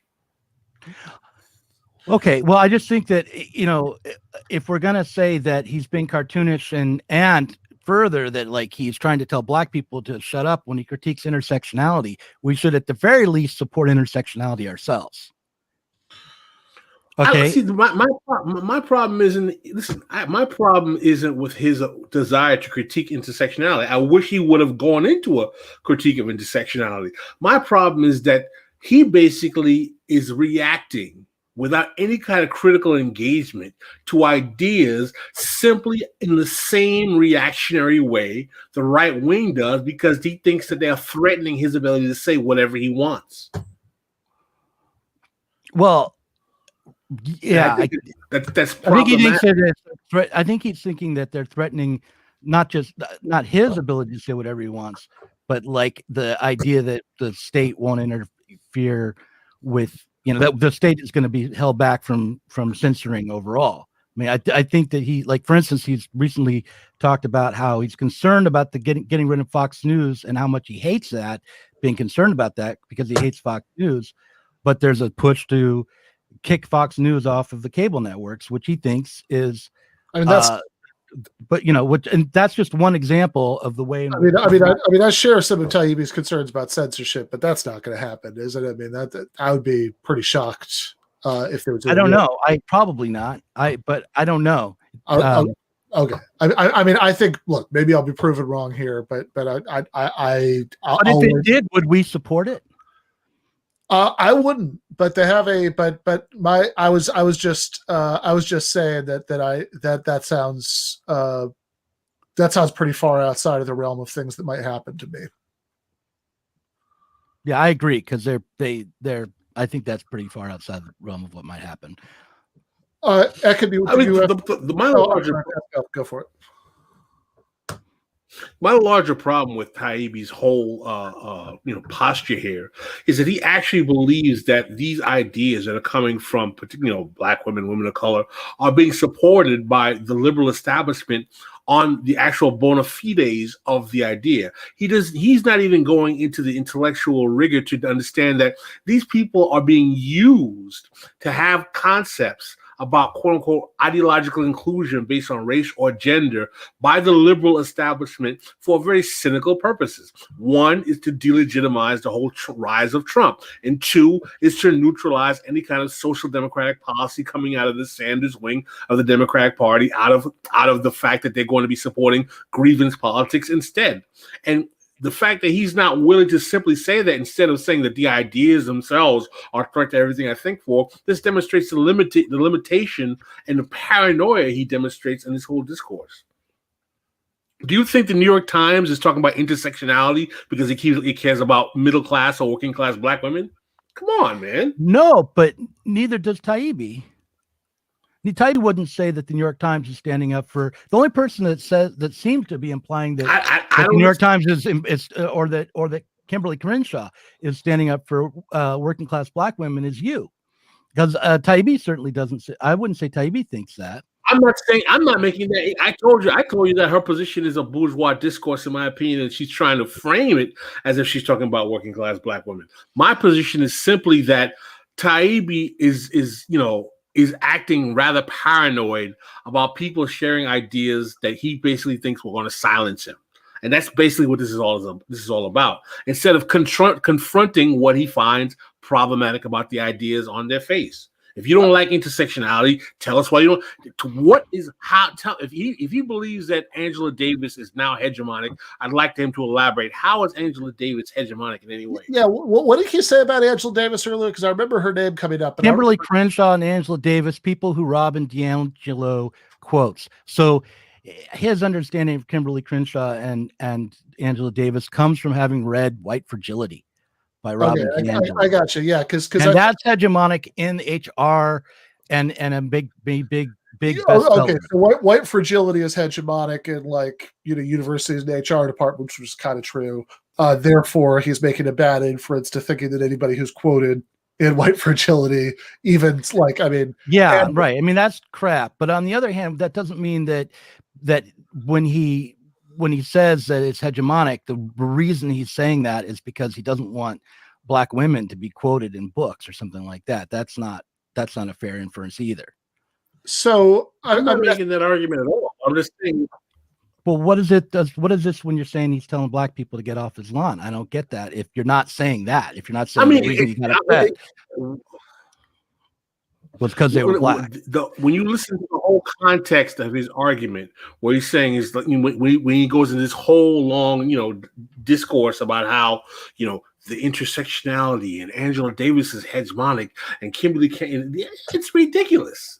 And by the way, he also frames this to say that when Marcuse is talking about how we need to use this, his what he calls the illiberal,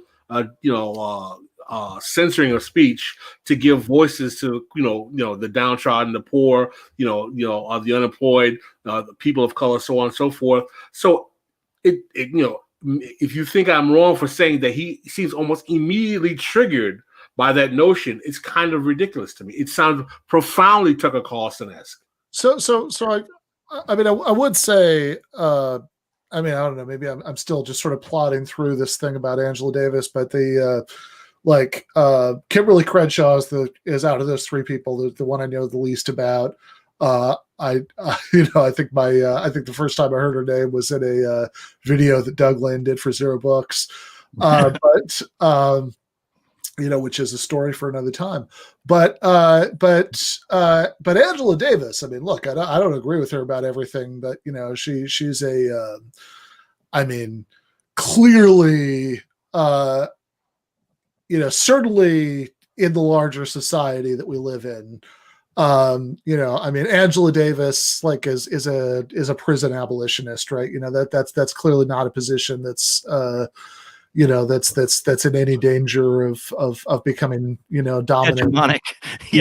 In the United, right. I mean, as we continue our national orgy of locking people up, for more and more creative things for longer time. But I guess I think that I'd want to separate out a little bit the issue of whether there are legitimate concerns about censorship. I'm not worried about Fox News getting kicked off the air, but they have I think certainly we can talk about social media censorship. We can talk about a lot of ways in which you can think that there are that some views really might get silenced.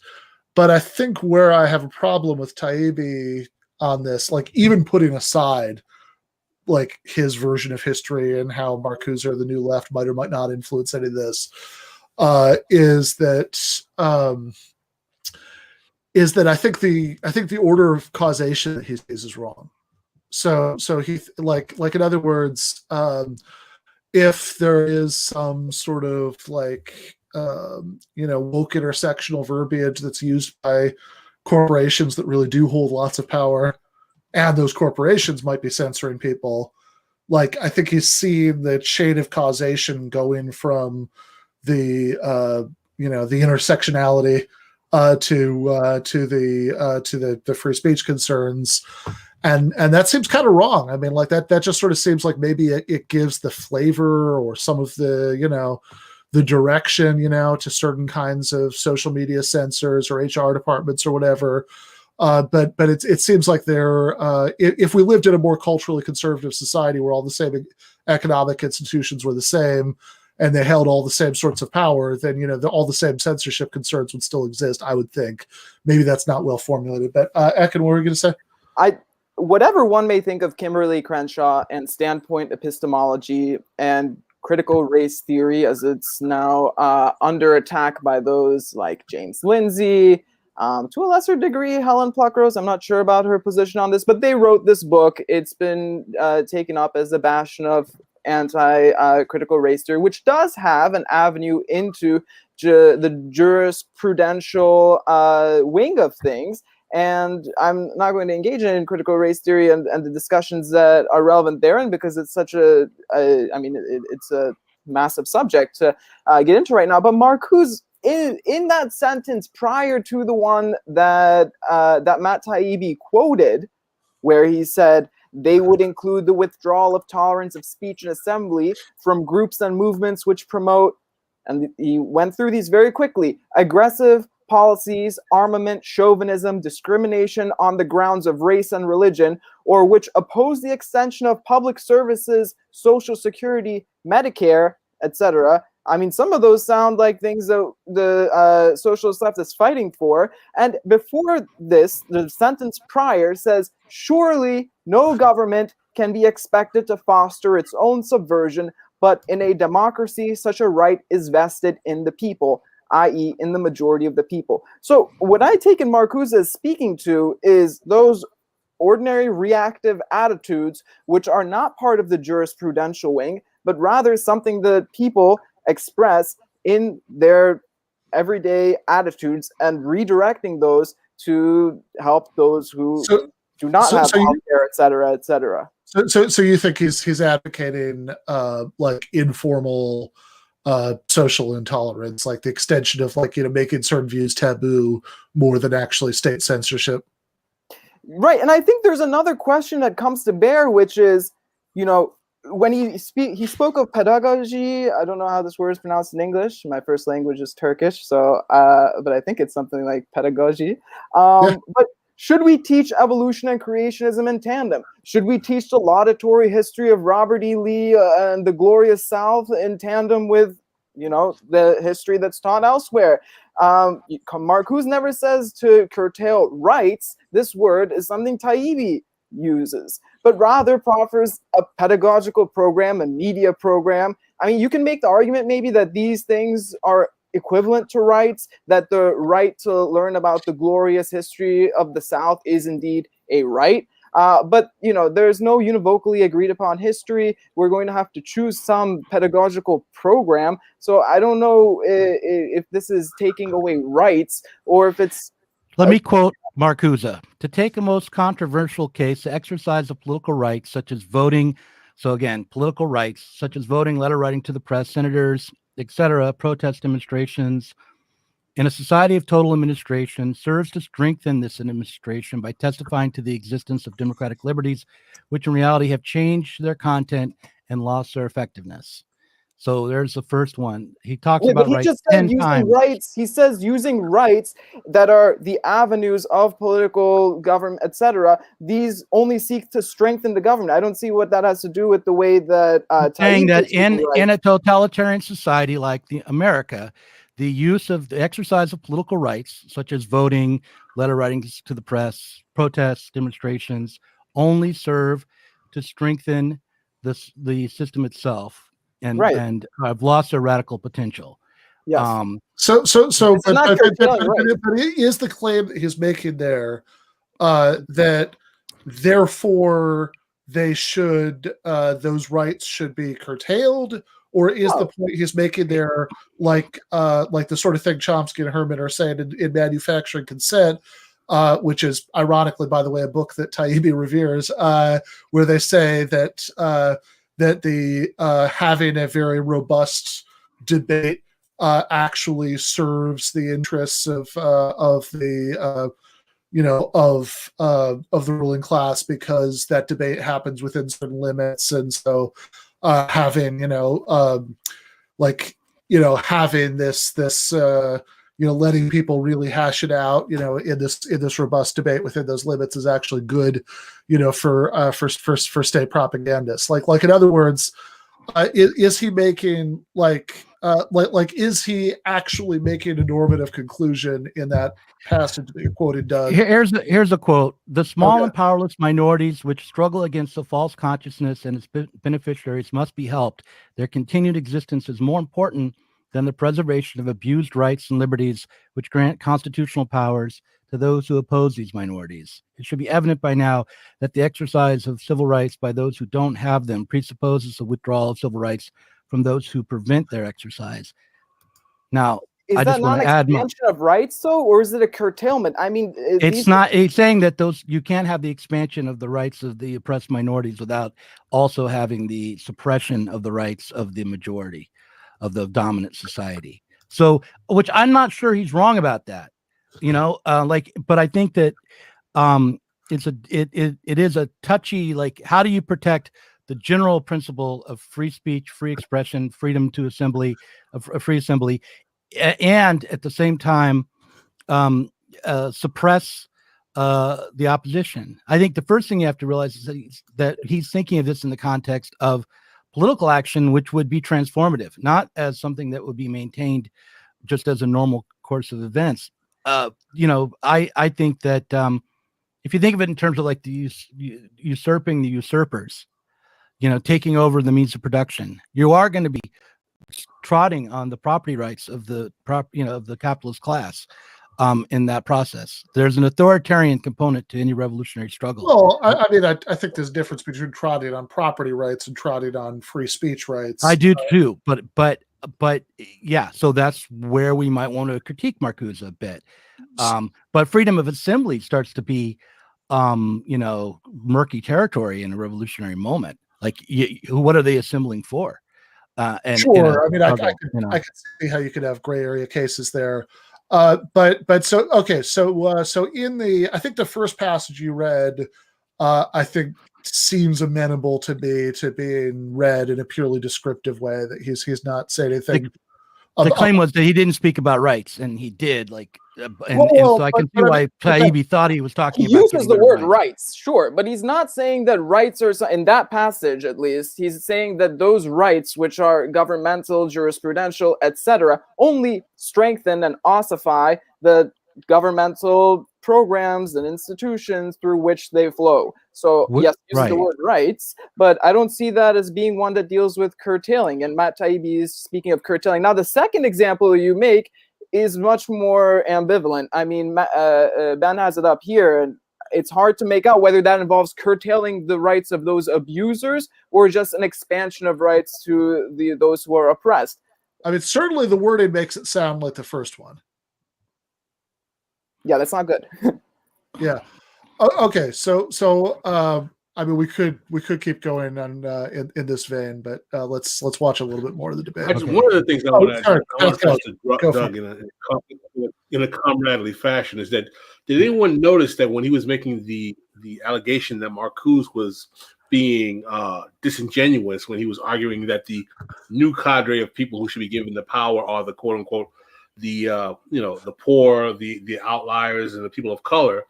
And he basically distinguishes from those people to what he then goes to say, and this kind of just leaves out the working class. Did you notice how he refers to the working class as being separate from those other individuals that he claims that Marcuse is trying to empower? And to me, that I think he's using working class. Marcuse makes that distinction too. But yeah, I missed it. I don't think Taibbi means it. Why would you? The same way. Because Marcuse doesn't believe that the working class in total is a revolutionary force, but rather a mix of classes of people who are racially excluded, the unemployed, young people can be the new revolutionary subject. So he's breaking from the strict old Marxist tradition of saying the proletarian is a revolutionary subject, as far as I can tell. But I don't think Taibbi means the same thing. Well, I was just going to say, it sounded like the what Ekin mentioned from the Brian McGee interview. I mean, it sounded like he wasn't saying that, or maybe he was. I don't know. Maybe he has an in between position. I don't understand. Do you think am I misunderstanding that he no longer thought that the working class had a revolutionary consciousness?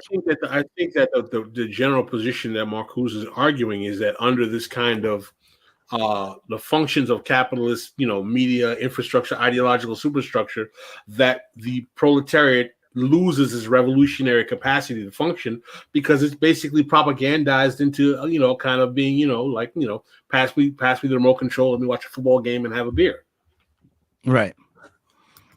Yeah. What's weird about this, and since it's something that we haven't brought up yet, but what's weird about this is it's not as though Marcuse is against consumer society. It's not as though he thinks that we should get rid of the amenities of life that the working people are enjoying. He thinks that the expansion of meeting people's wants, the expansion of the productive forces, and the rational distribution of goods by the state is absolutely necessary for socialism. So he is not against the workers having a nice life at all. He just is kind of shocked that this hasn't led to a radical transformation of society, that people are just as exploited and oppressed and work and forced into that work relationship and are not seeming to move to change society. When you're saying that he does not have a plan or have a problem with state command economies, are you saying that he would he doesn't have a problem with state command economies as long as they're nominally socialist, and his only beef with America's command economy during this particular period is that it's done under the exegesis of capitalism? Well, yeah, I mean, it's not just nominally socialist, but he thinks that the expansion of the rational planning of the forces of production by the state will lead to the creation of a commons and a transformation of the consciousness and life of the citizenry. It's not. His problem is that it's still being done for in this exploitative way, where a class of people, whether they're Soviet bureaucrats or American CEOs, are expropriating the surplus for their own private gain. And he sees, I think, the welfare state is moderating or mitigating that to some degree, which is why in One Dimensional Man, he says that, we have to hold on to, roughly, I'm paraphrasing, we have to hold on to an irrational hope for transformation and protect the welfare state. It's one of the reasons why he I missed what Jason just said there. He said that if you and Pascal had a show called Grumpy Old Socialist, he'd watch the hell out of it. Okay, yeah, we should do that, Pascal. Yeah. Yeah. Okay. So this is all interesting. I do want to get back to the debate. Ekin, do you want to throw anything in on the question of Marcuse's view about the working class? Because I felt like what you were saying earlier undermined what Doug was saying, but then I was second guessing whether I really understood what you were saying earlier. No, I think you understood. I mean, that's an interview done very late in Marcuse's life. I think that it's worth watching. Everyone should YouTube Brian McGee. Thank you for reminding me of his first name, Ben. Brian McGee Marcuse. It's a good interview. It's very clear. Marcuse is remarkably clear there. In some sense, he's much more of an orthodox Marxist, it seems, towards the end of his life. And I appreciate a lot of what he said, and I agreed with a lot of what he said. Also, although in that interview, he bashes Heinrich Grossman for being too much of an orthodox Marxist, and praises Frederick Pollock, who was the guy who had this view that the contradictions of capitalism had been worked out through monopoly power and state capitalism. So I'm actually supported even by that interview. But go ahead. Yes, but he also seems to think that there's some members of the Frankfurt School who have been shrouded, who have not gotten their due, with Adorno and Horkheimer getting all the limelight, and so he seemed to also want people to read them. Grossman is brought up in that moment where he's talking about the people who are unappreciated, and he does praise them, but then he also puts a little jab in as well. But I'm a sectarian myself, so I get all been out of shape for the smallest of infractions along these lines. All right, let's watch. What is the sect that you claim there? The Doug Lain sect. Yeah, as far as I can tell, well, I don't know if all of Doug's children fall into it. Certainly his son Ben does. Yeah, that's right. It's me and my kid Ben. Yeah, I'm working on Noah and Simon, but they're not quite there yet. Okay, yeah, it's a very and Emma's gonna send me to Gulag eventually. So okay, all right, yeah, yeah. So when Doug says he's a sectarian, don't assume that means he's actually got a sect. It just means he's very critical all around. Matt Taibbi from your piece, and I'll admit I laughed out loud when I read it, and then I thought, wait a minute. Okay. And that was, you probably know, you wrote about him to say this is a warped concept of danger, meaning the extreme danger of the present state of society in his time is an epic understatement. Then you write in italics, 911, what is your emergency? Hi, I live in a society where citizens choose to struggle in the market rather than enter a workless Eden of pure freedom in which man's okay. So first I laughed, and I thought, wait a minute. Was there ever a vote where I get to say whether or not I want to toil in the marketplace or live in a workless Eden run by Herbert Marcuse? Because if there was a referendum, I missed it. And in other words, I guess you're kind of, you're reductio ad absurdum there, which is the only thing I remember from philosophy. That. Yeah, I mean, I actually happen to think it's true that if most people understood a different kind of life was possible, they'd probably pick it. Yes, okay, but my point is, he's saying in the context of, well, yes, we would only justify the absolute cessation of speech rights to assembly, all these other things in the context of an extreme emergency, like absolute danger. Right. And I don't think, again, this gets back to the conversations he was having with those auto workers. Their situation might have sucked, but emergency is a word that we use for a reason. It's supposed to be confined to certain kinds of situations. I don't think that was an emergency. I don't think this. I mean, I think you could argue the condition of black citizens in the Jim Crow era, that was an emergency. That was a time when measures like that might have been called for. But suspending all civil liberties at a time when progress can be achieved by strikes. I mean, think of all the things that workers did achieve during that one century. They got the 40-hour work week, they got benefits, they got all sorts of things, and they did it without having to put an unelected junta of intellectuals in charge of suspending civil rights. I think that's what I'm objecting to. There is this, you can't use words like totalitarian and emergency, and have them just not mean anything. Well, yeah, I don't know if he would say they didn't. I'm sorry. I just have to say, you're talking about a moment where socialism had turned into fascism in Germany. You're talking about a moment where what the peace was being upheld through mutual assured destruction. You're talking about a moment where COINTELPRO was going on, and there was, blood in the streets. It was hardly not an emergency, and we were just on the cusp of a major, almost genocidal war in Vietnam. So, Taibbi's is right to defend the need for civil liberties, and overstates Marcuse's position. He's not necessarily claiming that all civil rights should be taken away forever. But that's ridiculous to think that he was. But he's right to defend civil liberties, but he's totally off base here to downplay the state of emergency that Marcuse saw, and that we should all see, I think, now as well. So yeah. So Doug sounded like Pascal. I like it. Yeah.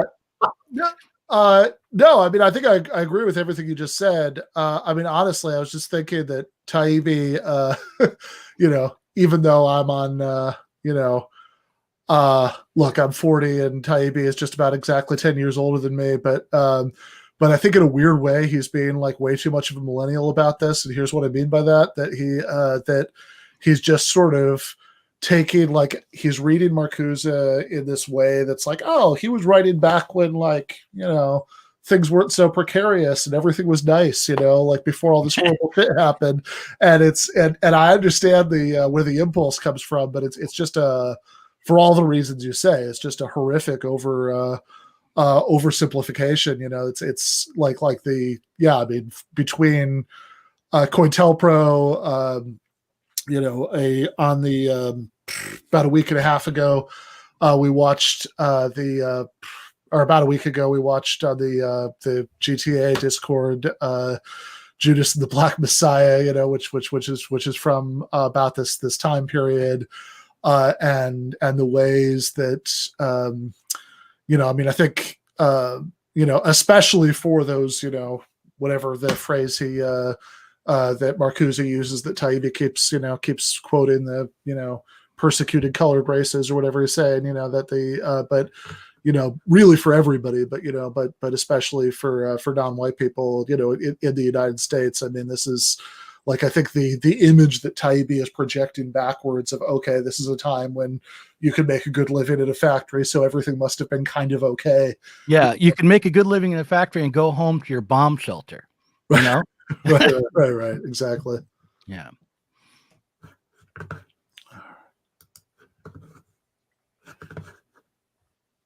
Didn't mean anything. They don't mean what you and I would say, believe they mean. They meant something different to him. And, kind of totalitarianism of the spirit, they were very into the psychological stuff, which I don't totally dismiss either, to be honest. But, two more points, perhaps, or topics, and then I'll let you go. But one is the left, okay? You and I have had different definitions of the left in the past, and yours is not less valid than mine. But mine is more old school, right? It's the left is socialism, it's economic redistribution, as well as racial and social justice of all kinds. And yours tends to be, and I remember Nathan J. Robinson went after you in an essay, and what I thought Nathan did that was wrong is what he said, Taibbi gets the left wrong, which I guess I would sort of agree with, but then he debated you based on his definition of the left, not your definition. So, but I would argue that when Marcuse talks about the left and elevating the voices of the left, he's not talking about, corporate vice presidents who are being pushed forward as examples of, diversity in a system that is still biased in all its other hiring and its employment practices and its lending practices or whatever. He means something different than that. So I think there's a little bit, again, I'm not saying your definition is wrong, but I think it's different than Marcuse's. And I think to hold one to the other is maybe a mistake. Well, okay. So by one definition, you could even say that Marcuse maybe isn't even left because he's such a departure from Marx's traditional conception of what leftism is. He's completely cast himself off from the idea of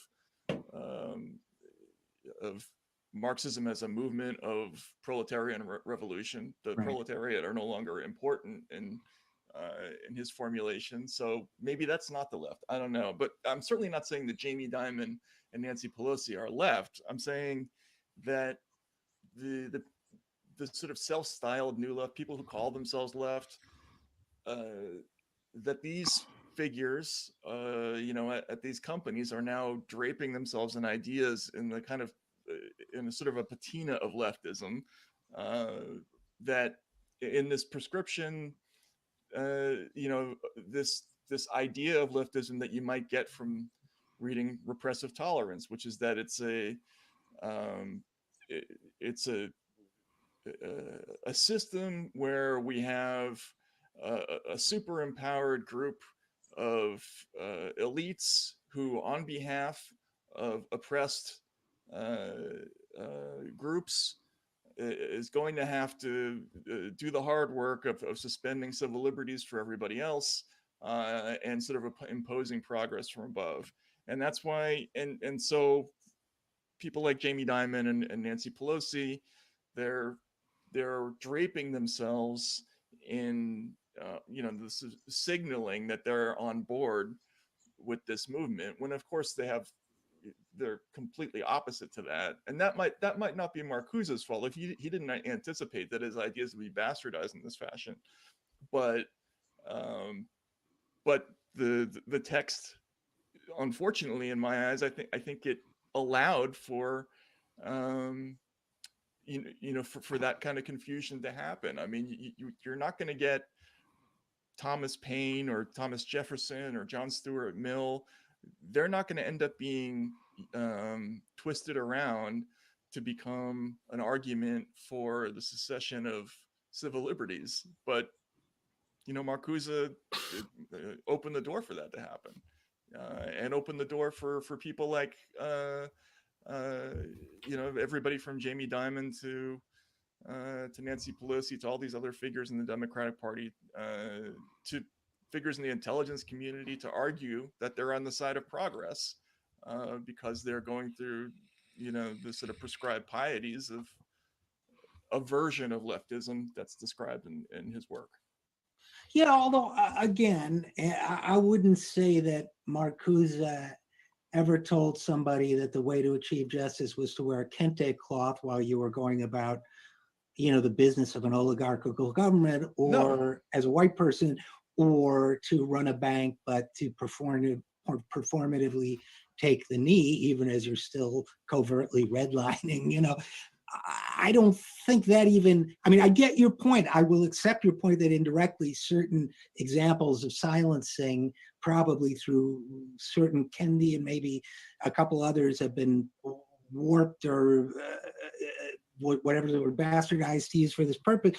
But I don't think anywhere in Marcuse's thinking, maybe I missed it, but did he encourage this kind of faux performative progressivism? Did he? No, probably not. It's an open question to me whether he would have been horrified or not by the direction all this took.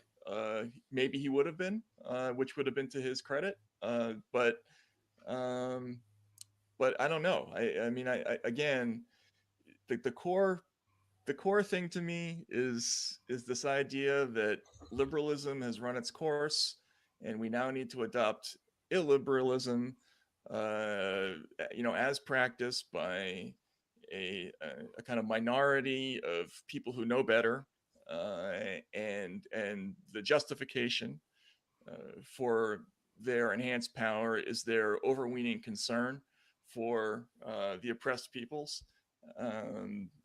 So again, that entire formula is in Repressive Tolerance. Well, I'll give you a little bit of acknowledgement on that one. But I will not yield. He was not, I don't think it's fair to call him a crank, number one. And number two, before we go, I'm going to hit you with my toughest criticism yet. Sure. Which is one of the ways, especially at the end, that you go after Marcuse is by suggesting he wasn't American enough. Well, he wasn't. Well, wait a minute. He was a citizen of the United States. Who's more American than who? What makes him any less American than any other American citizen? Because you probably never touch a Harley, a blues guitar, a Budweiser, or a baseball without a hazmat suit. I mean, come on, man. You can No. What I'm saying there is that he probably that somebody who disliked this country as much as he did would the irony that he's now going to become the standard bearer for modern America. I would kind of hope that it would horrify him. That was what I was trying to say in that passage. Yeah, you did say that, but how do you know? But you also said elsewhere nothing about Marcuse was American except his most important quality: he was a quack. Nothing about him was immigrant intellectuals are Americans too. You know that. Well, here's the He's thing. a different kind of American, okay? I mean, he doesn't pop a clap. He didn't pop a Pabst Blue Ribbon. Yeah, but that's not the important thing that about his non-Americanness to me. The thing that's important is his total disregard for the things that we most cherish in this country, which are individual rights and freedoms. Who is we? He came here as a refugee from an actually totalitarian society. Made a very comfortable living, enjoyed absolute freedom to do whatever he wanted to do, spread his ideas as far as he could, and turned around and essentially argued that this country needed to be overthrown. But not only that the biggest problem with this country was its excessive belief in individual rights and liberties, and that concept needed to be sidelined in order for actual progress to take place. Doug, I'll wait my turn, but everyone I think is going to agree on this portion for the most part. Who wants to go first? Should I go? I'll go. Look, the first thing Taibbi's way off when he characterizes Marcuse as primary complaint being the civil liberties that people enjoy in America. That's just not what Taibbi. That's not what Marcuse is saying. He's not saying, "Oh, the problem with Americans," like he's some parody of a Soviet, bureaucrat saying, "Problem with Americans is that they're soft. They enjoy too many liberties." That's not what he's doing. But I do think that focusing on America is rhetorically effective for Eskow here, but I think that we should be thinking more about bourgeois liberties rather than just American liberties. If we think about it that way, it's a little bit clearer what Marcuse is saying and what Taibbi is saying. And Marcuse is saying bourgeois liberties on their own, while for the most part, to be supported. I don't think Marcuse is, again, he's not against those liberties. He's surprised that they haven't already once achieved, because that's the other thing you have to remember is you're talking about a time period, especially Marcuse's life, where just regular liberal bourgeois republics were not necessarily the norm, right? So they were being established in the 20th century. The 1919 revolution in Germany was against a constitutional monarchy. So Marcuse is expecting bourgeois liberties, once achieved by the working class, to then lead to transformation of society, and it didn't happen. So that's the first thing I would say is Taibbi's way off in the way he characterizes Marcuse's critique. He doesn't clarify issues; he clouds them, and he is ultimately a bourgeois thinker. He thinks that we can work this out to just keep the system going as it is, as long as we protect some of these formal freedoms.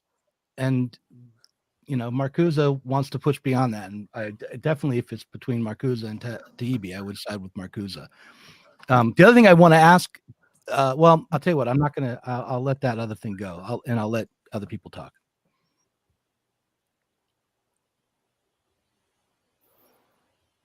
Pascal, I found it hilarious when he said Marcuse insulted the thing that we hold most valuable in America. Who's the we?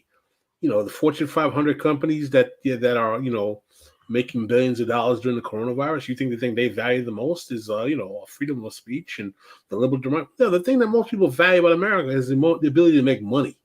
All right, to be, that's the bottom line. This notion that Marcuse is just un-American because he just doesn't. I mean, what kind of Yankee bullshit is this guy talking about here, man? I found that. I agree with Eskow here that when he fell to that level, he was like, and he actually doubled down when he said, "You said Marcuse was not American enough," and then Taibbi said, "Well, he wasn't."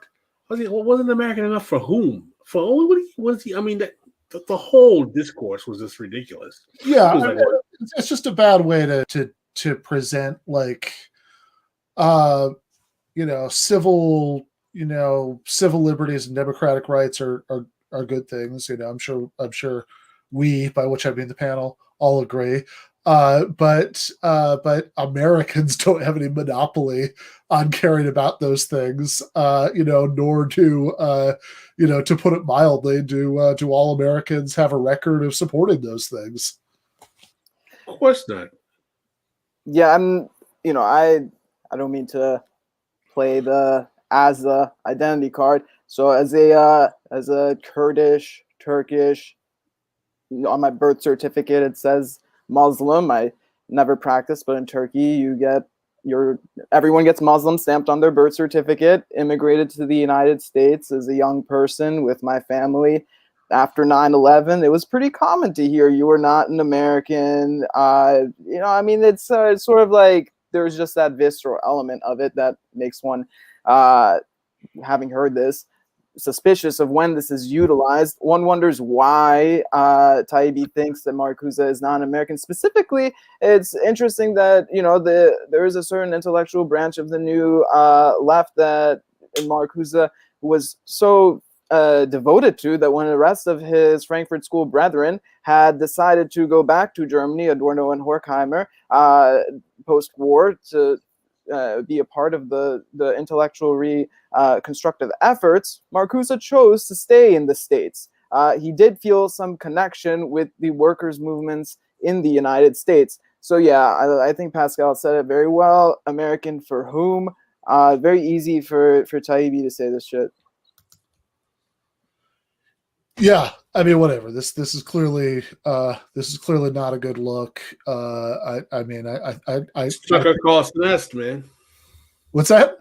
It's Tucker Carlson-esque. Yeah, I mean, it's certainly the part of what he's saying that that veers the closest to that. I think that because he's, again, it's a kind of strain of liberalism that gets very flag wavy, in kind of a silly way. And it's, I think the best, the very best thing you can say about it is that it doesn't add anything to his argument. And I don't know. I mean, I don't It does demonstrate reactionary tendencies though.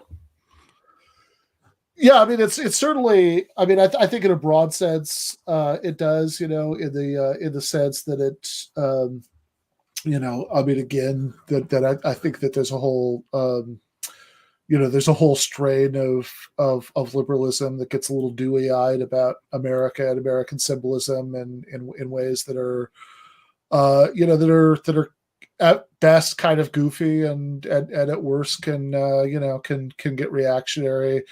And I don't know. I'm very concerned. I certainly don't want liking Budweiser to be to be the litmus test for Americanness. Oh my gosh! Is not inwardly directed critique something that someone like Taibbi would uphold as an American intellectual tradition to be lionized, one within which Marcuse is a participant? Yeah, no, absolutely. Do you want to, Ekin, do you want to respond to Ajadi's super chat? So it's.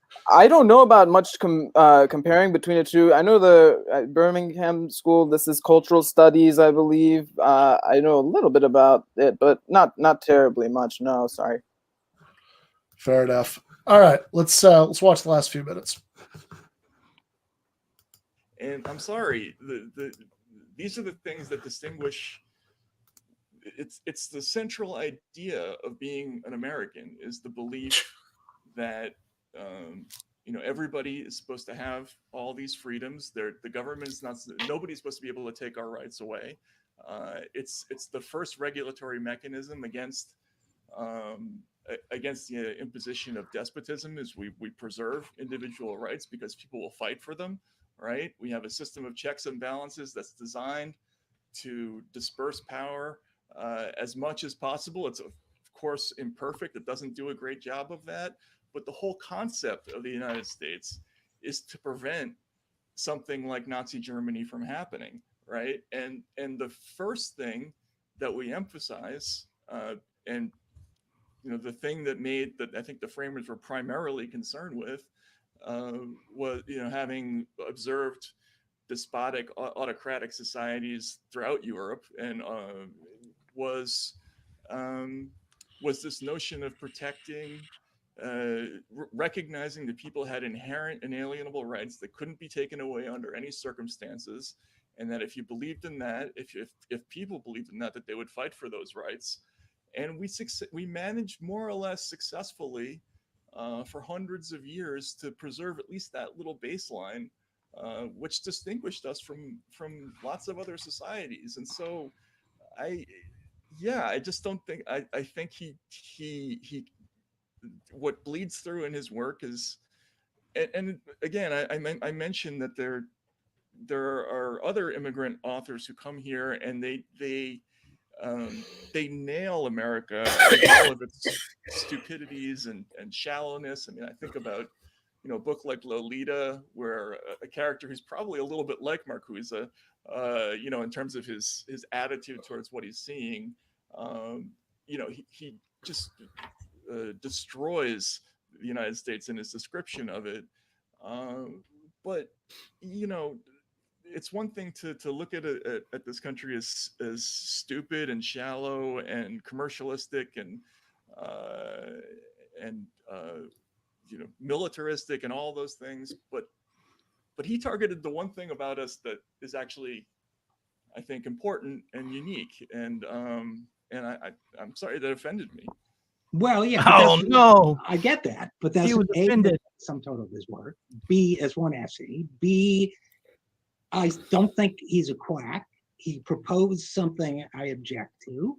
And C, I don't think his immigrantness had anything to do with it. I think and I guess I would, just end by saying, if somebody like that sees what happened in Nazi Germany, comes here, looks around in the 1960s and says we're in trouble, I may not like his solution, but my main intellectual, if I dare use that word, response is, I wonder what makes him say that.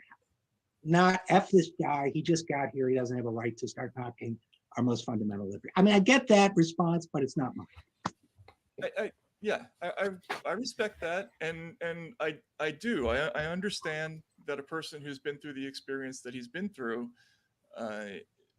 look, he was responding to the ineffectual nature of the Weimar government that was too permissive and allowed this anti-democratic movement to thrive. It voted itself in. There was a democratically elected government that practiced all these not actually accurate, but whatever. And up until he says up until the time the war started, the majority of the country was probably in favor of it, which makes him suspicious of democratic majorities, and I get that. But I think again the flaw in the reasoning is that the solution to this is to just jump straight to another form of autocracy. No, I agree with you there. So I think we'll just have to, acknowledge our point of agreement, which is we should not be an autocracy. Not a shocking conclusion for either one of us to come to. I disagree on the overall worth of Marcuse as a thinker. And again, not that I'm a scholar of him, but I found a lot of value in him. It's fun to talk about. I mean, I appreciate you're doing it. I really do. Look, I'm not a scholar either, so I'm just. Yeah, and I don't want to just say, I wanted to talk through you. That's all. So I'm glad we did it. Excellent. By the way, I like Harleys and I'm not a bad blues man either. So you can't see the guitar anymore, but I just say.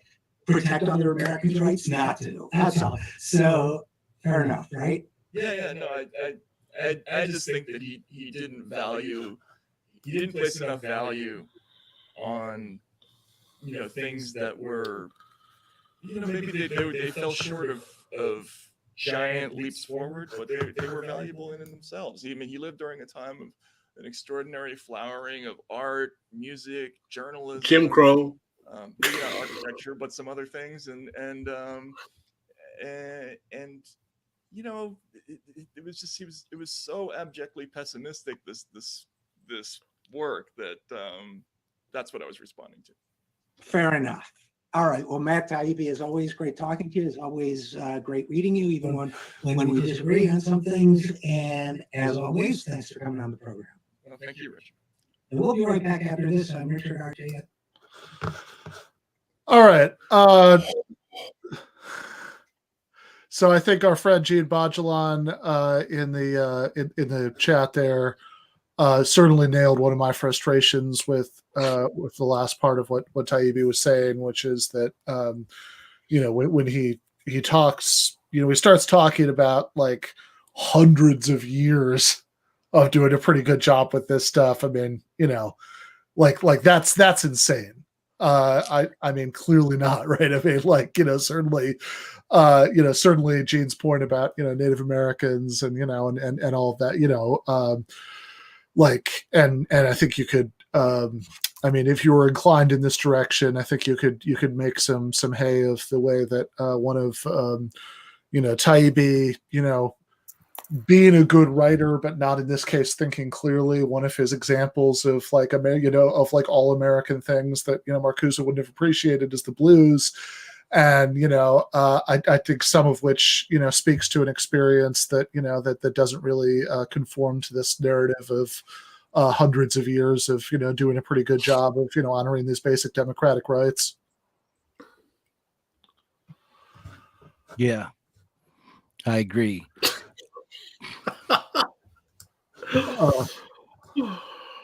I would just say that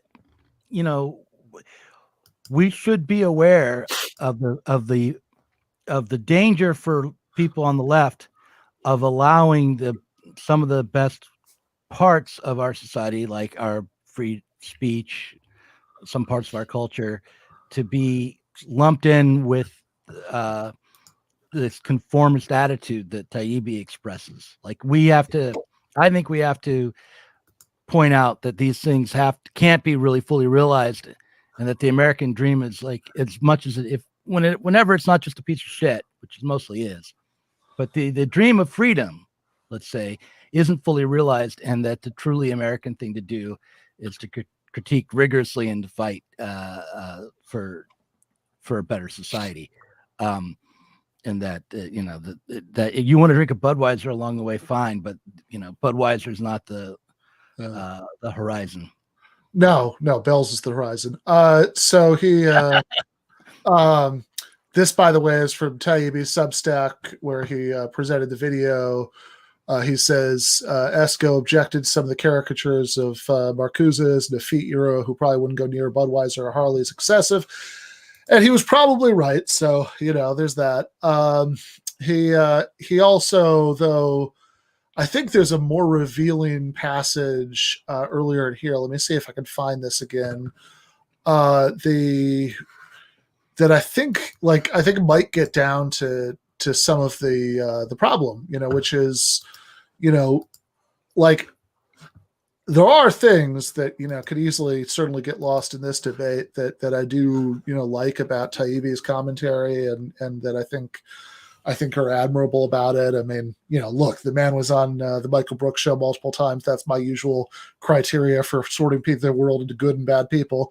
But he stopped talking to Brooks towards the end of before Brooks died. He was not returning Brooks's emails anymore. So okay, so Taibbi, stop returning Michael Brooks's emails. Okay, well, in that case, to hell with him. But but I think that, like, stepping aside from any of those personal feelings or appreciation of his writing or anything like that, I think there's another passage in his summary of this debate that I think is like the really revealing one, where he says, some commenters noted I spent much of my career detailing many of the same themes of exploitation, thievery, corruption, deceptive propaganda in American society Marcuse wrote about in books like One Dimensional Man. However, I covered those issues with the attitude that they were fixable. And I think this might get to the the heart of a lot of what's going on in this debate, because even though Taibbi, like, in a lot of ways does, like, I can understand how somebody wouldn't believe this after watching the debate we just watched, but, like, in a lot of ways, Taibbi has good politics. He has, like, even in, I mean, certainly he supported, Bernie Sanders. He's written about police brutality in the past. He has, he says, like, there's a line in the original Marcusenon essay where he talks about he goes through this, like, litany of he says, I think most of us could agree that radical evil is a term that fits many parts of the American experience, from Tuskegee to the moonscaped hamlets of North Vietnam and Cambodia to the COVID-racked prisons of today. So, I mean, like, he does have these better political impulses, but I think that it is within this framework that's, I don't, like, it feels a little hacky to keep on going back to these words liberal and liberalism, but I mean, like, I really do think that gets down to a lot of the problem, right? That he can accept that American society does a lot of bad things and that those should be opposed, and maybe you should vote for politicians who be better on them. But anything that's, like, I think, a more sweeping or structural, critique of the current system, those, checks and balances, that he gets a little dewy-eyed about, I think he's just gonna be a much harder sell for. All of which is to say that whereas, like, I think, I'm even though I share some of his points about free speech, I think that I think that some of what he might be reacting against in Marcuse is what's good in Marcuse, is Marcuse's radicalism, his Marxism. All right, I know Doug and Pascal both have to go soon, but any last thoughts, guys?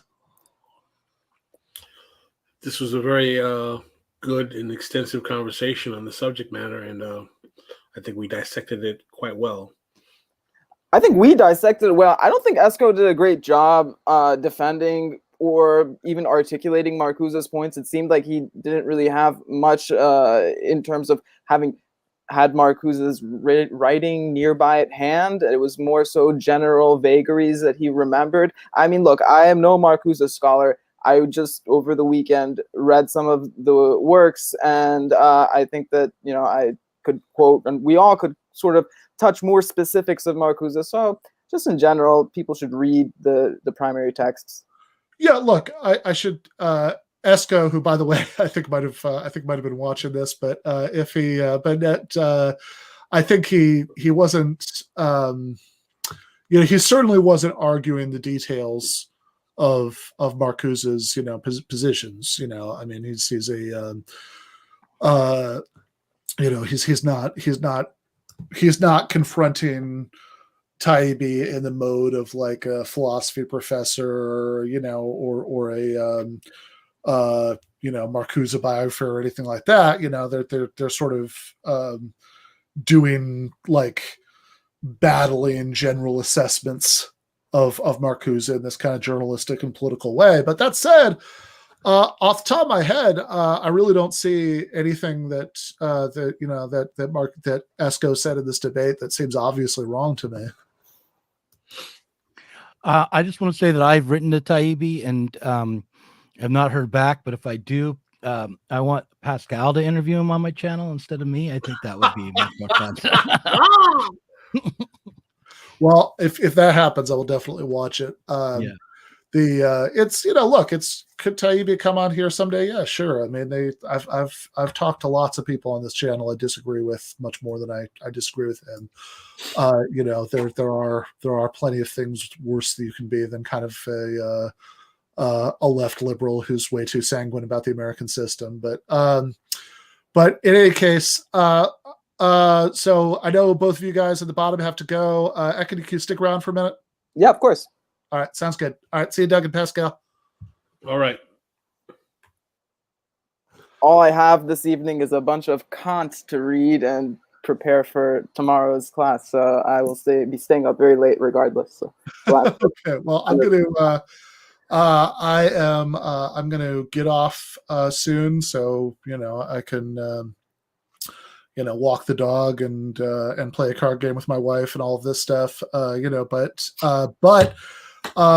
Did want to just stick around for a few minutes with you first, since you're, you seem like an interesting guy. It's the first time you've been on the channel. So do you want to tell the viewers a little bit about about what you normally do in your philosophical day job?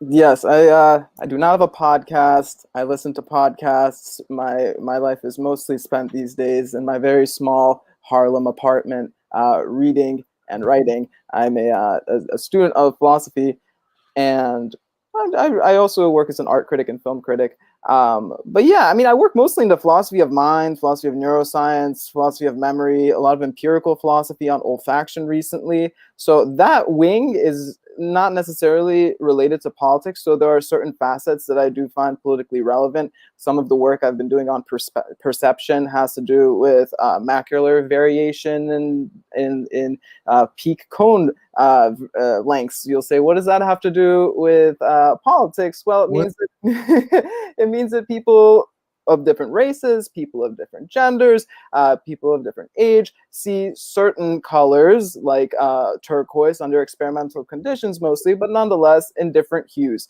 which means that a lot of the ways that we base color and perception and have these normalized ideas of them are actually, there's no normal way of perceiving, no normal mode of viewing the world. That has maybe political undertones, but the other branch of it is I do Kant, Hegel, Marx, and especially in the analytic tradition that Hegel has been taken up by the Pittsburgh School and naturalized Kantianism in the work of P.F. Strawson and Wilfrid Sellars. Wilfrid Sellars being my favorite philosopher, who also was something of a Marxist-Leninist, but did not write about it terribly often.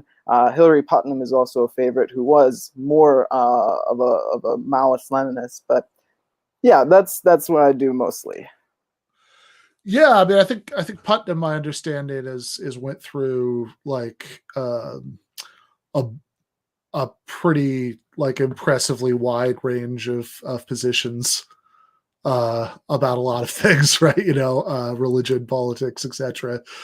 But I am well, I'm curious about the Kant stuff too. But just real quick on Phil of Mind, this is not a this is not an area that I know, that I'm, have anything that could be remotely mistaken for, for expertise on. But just in a general sense, what's your, what's your position? Are you some functionalist, non-reductive, something? Tell me what you think. On a good day, I'll wake up as an eliminative materialist, believing that this whole qualia talk business needs to go out the window so we can tackle more empirically grounded problems in philosophy. I am what Ned Block and Hilary Putnam towards the end of his life called a long-arm functionalist or weak representationist. So there's a basic,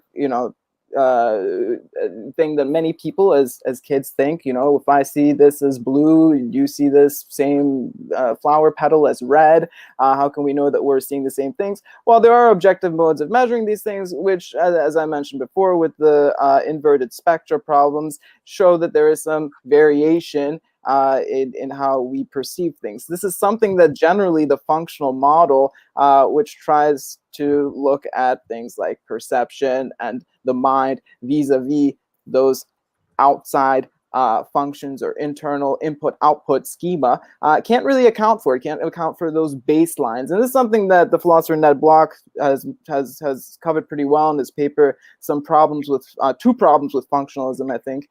Ned Block is one of my philosophical heroes, as is Patricia Churchland. I quite appreciate Paul Churchland.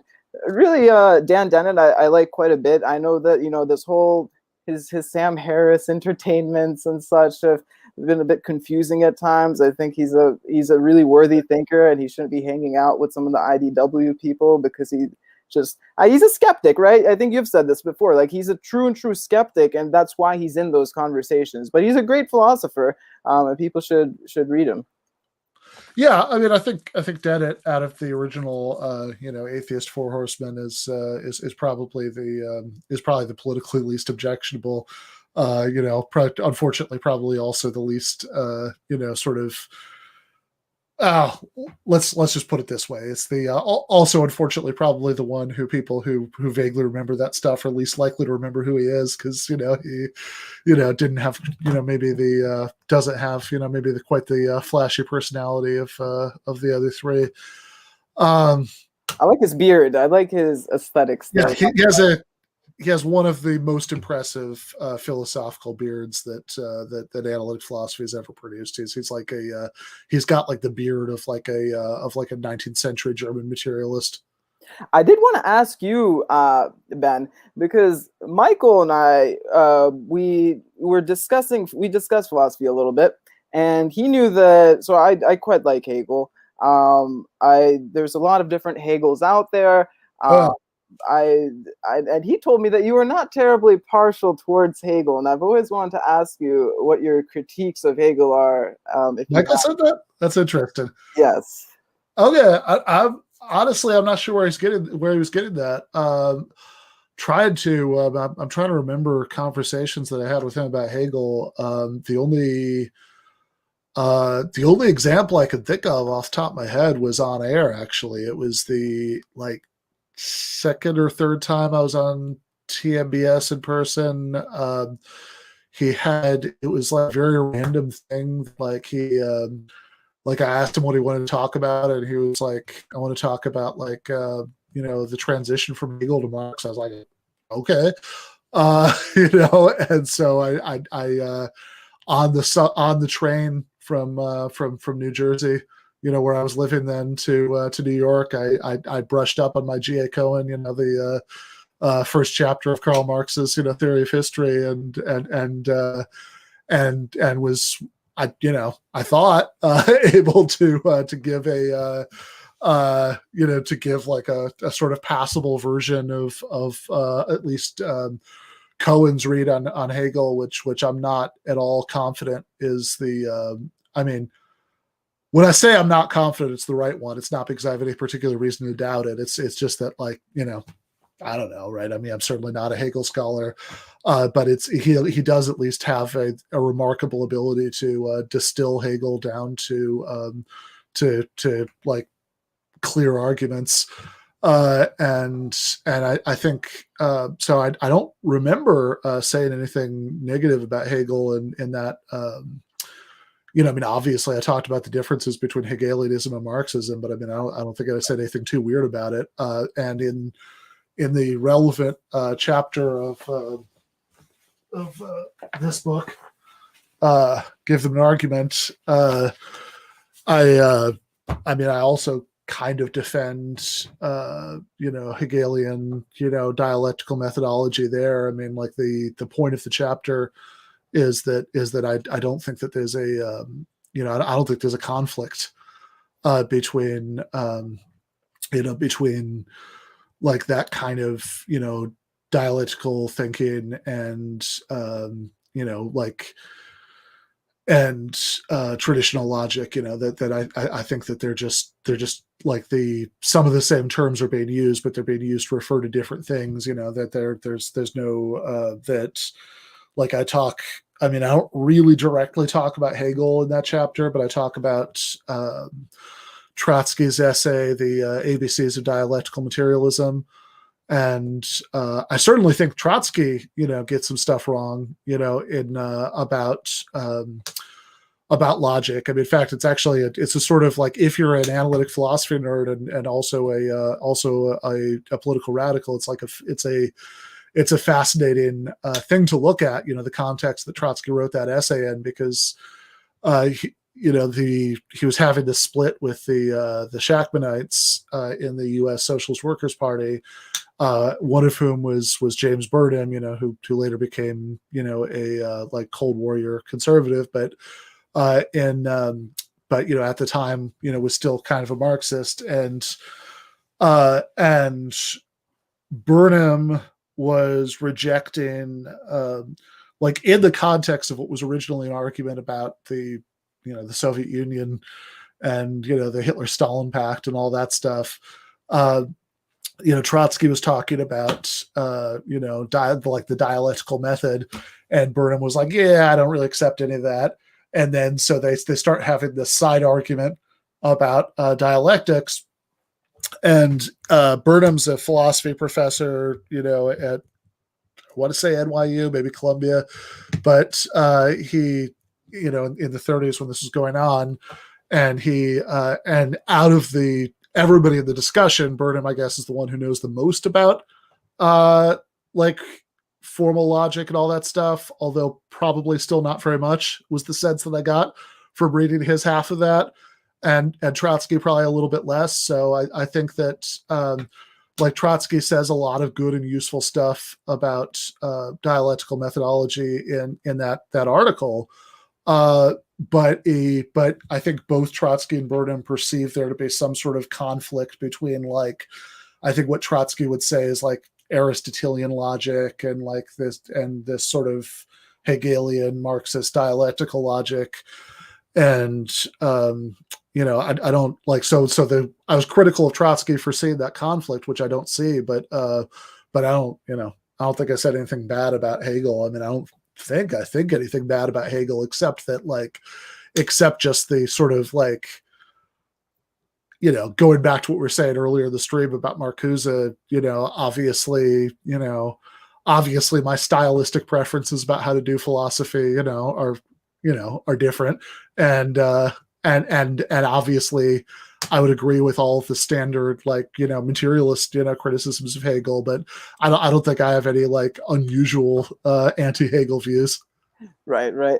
I mean, look, some people in the chat were asking about Robert Brandom and the Pittsburgh School. The Brandom is someone I consider a mentor. John McDowell as well. I think that their Hegel in many ways is incorrect. I mean, this is Stephen Houlgate is known to be the formidable Hegel scholar of our day. He's a professor at University of Warwick. He's the head of the British Hegel Society, and he has an upcoming book on Hegel's logic. He's a very orthodox reader of Hegel. However, I think Brandom's work, and he picks up a lot of work on modal logic from Kripke. Kripkenstein is in his blog. But he's also a pragmatist in the Rorty sense, and he's also something of a Salarzian. He and John McDowell's apothegm, they're what they hold close and dear to their heart, which makes them what is called left-wing Salarzians, contra those right-wing Salarzians, which Dennett is included as a member of, but there's others as well, like the Churchland, is that they say don't reduce reasons into causes. And I disagree with that. I think if our causes are scale specific enough. They can actually suffice for reasons. But putting that aside, I think Brandon has done something really important with his use of alethic modality and just modal logic in general. He's a really difficult writer to work through because he is, I mean, the spirit of trust. I have it over. I'm looking at it right now, and it's intimidating just to look at it. It's a 1,000-some page book. Having said all this, I think it's important that people in analytic philosophy today, the young people, are open to some of what continental thinkers. I wouldn't really call Hegel a continental philosopher. It's pre-split, obviously. But he was certainly revered more in most factions of continental philosophy than rejected, of course. But nonetheless, there was more serious scholarship done on him by most continental philosophers. Not all. There was a guy, Findley, who was a logician who worked on Hegel. There were dialectical logicians. Martin Loff is somebody that likes Hegel quite a bit. There's Lumix as a logical system by Girard, which also takes up a logical rendering of Hegel. And I personally work on Hegel's logic and his chapter on actuality vis-a-vis modal logic and different paraconsistent logic readings of it, which I think is wrong, but Graham Priest thinks is right. And he's somebody I study with. And so we have these debates, but all this is to say, I think that there is something to reading Hegel. And obviously there's analytic Marxism of the G.A. Cohen stripe. Carol Gould is also another analytic Marxist who I really like. But I think that when Zizek says we need to return to Hegel, there's good reason to read Hegel and read a lot of the contemporary literature on Hegel, because he has a system that is certainly helpful for politics and also just objective structures when thinking about logic in a conceptual register. And if you like phenomenology, the phenomenology of spirit. That's not my favorite work of his. I like the mature Hegel, but anyway. Yeah, I mean, I mean, out of the stuff that you mentioned, I mean, what I've spent the the most time engaging with is the Graham Priest stuff, which of course is sort of the even though he's not name checked in the book, is sort of the the subtext of the chapter, which actually I should say is when people who didn't like people who tell me that they liked the book, they liked all but one chapter of the book. That's always the chapter they didn't like.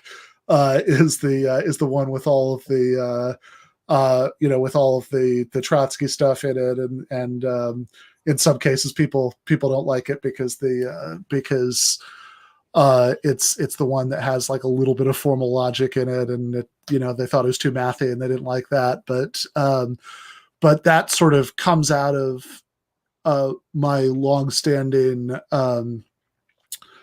engagement in my day job stuff with the Graham Priest read on Hegel, which I've always disagreed with, since I don't know. As I said, I mean, like I'm not anything like a Hegel expert, but I did try to read, like, actually before I studied philosophy in any sort of academic way, just as a baby Marxist, I tried to read a bunch of Hegel, just to just because I thought it was like, I don't know, I probably read like Raya Dunayevskaya told me to or something, but in that.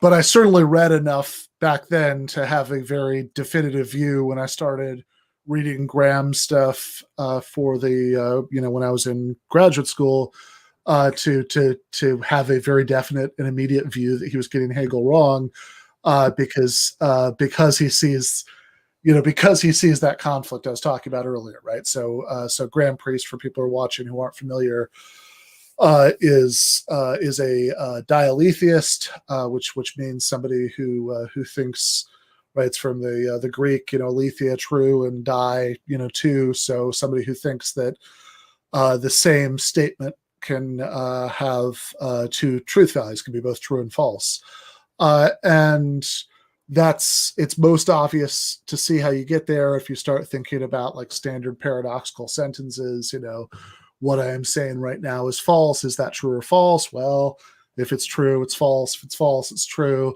And so Priest's view is that you should just, bite the bullet and say that it really is both of those things.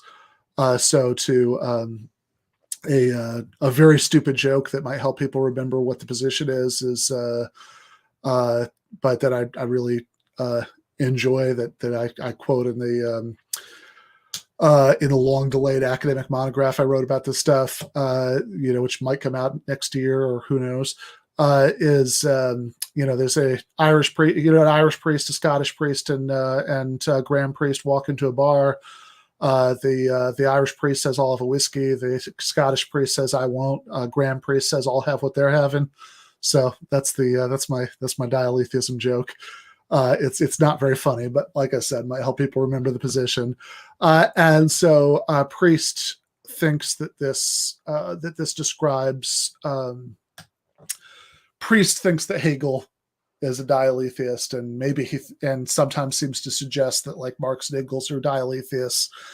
And I think that's just wrong. And I think it's like really straightforwardly wrong because, clearly, certainly the Marxist use of the word contradiction, and I think in an idealist way, Hegel's using it the same way, just has nothing to do with a logical contradiction, right? You're not talking about, like one statement being inconsistent with another statement. You're talking about points of dynamic tension within systems, right? Like when you talk about heightening the contradictions, like the contradiction between the working class and the capitalist class, you're clearly not talking about anything that has anything to do with a logical contradiction. And I think that point goes back to Hegel too, right? Hegel's use of that terminology.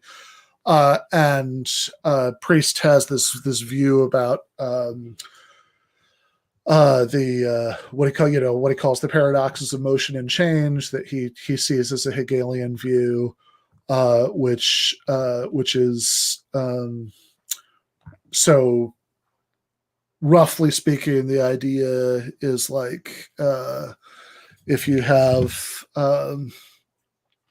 if I drop the snow globe at the moment that it breaks, is it broken or unbroken? Well, if it's broken, that's not the moment that it breaks. That's some moment after it. And if it's unbroken, then it's not the moment that it breaks. It's a moment before it breaks. So if the only option, so out of the four conceptual options, either it's broken, it's not broken, it's broken and unbroken, or it's neither.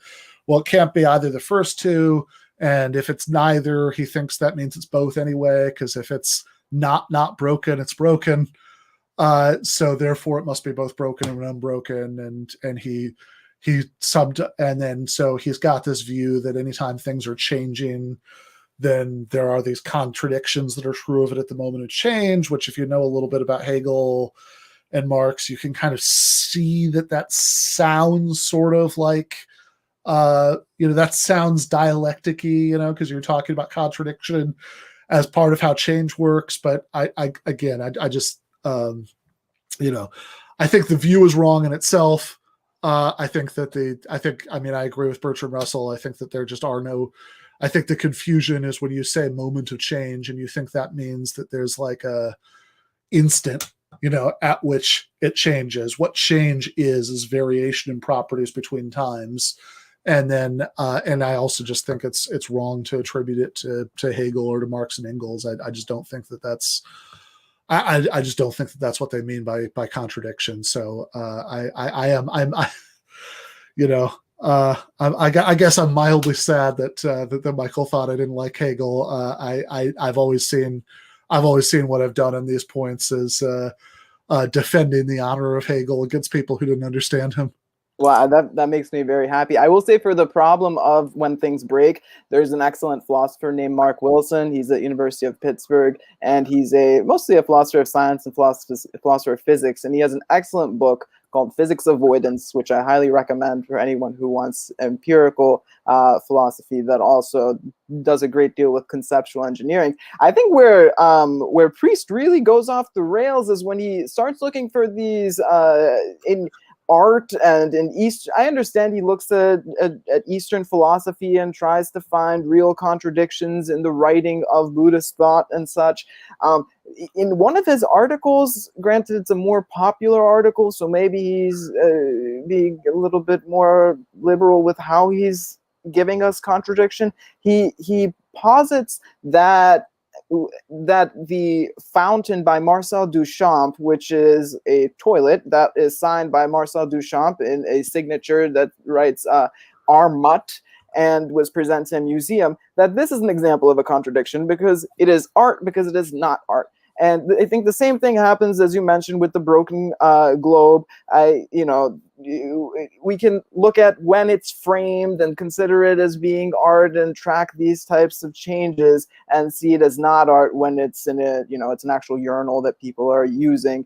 Quine had a name for this. He called it pre-logical people, and he always thought that we were making a mistake in translation when we thought people really believed in true contradiction. But Priest has proved that there are some people who really think true contradictions are out there in the world. So I don't know. Quine might be surprised if he was awoken from the dead. Yeah.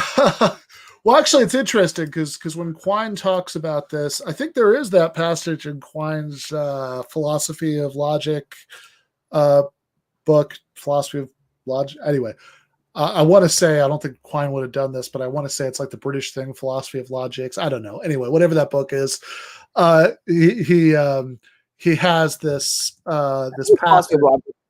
Okay, yeah. He has this passage where I'm actually not totally sure how the dates work out, but he sure seems to be talking about Priest or maybe Routley at that point, where he talks about people who say that that contradictions are true, but that like they deny the explosion, they deny that everything follows from a contradiction logically. And then there are other people, disagree with them, whatever.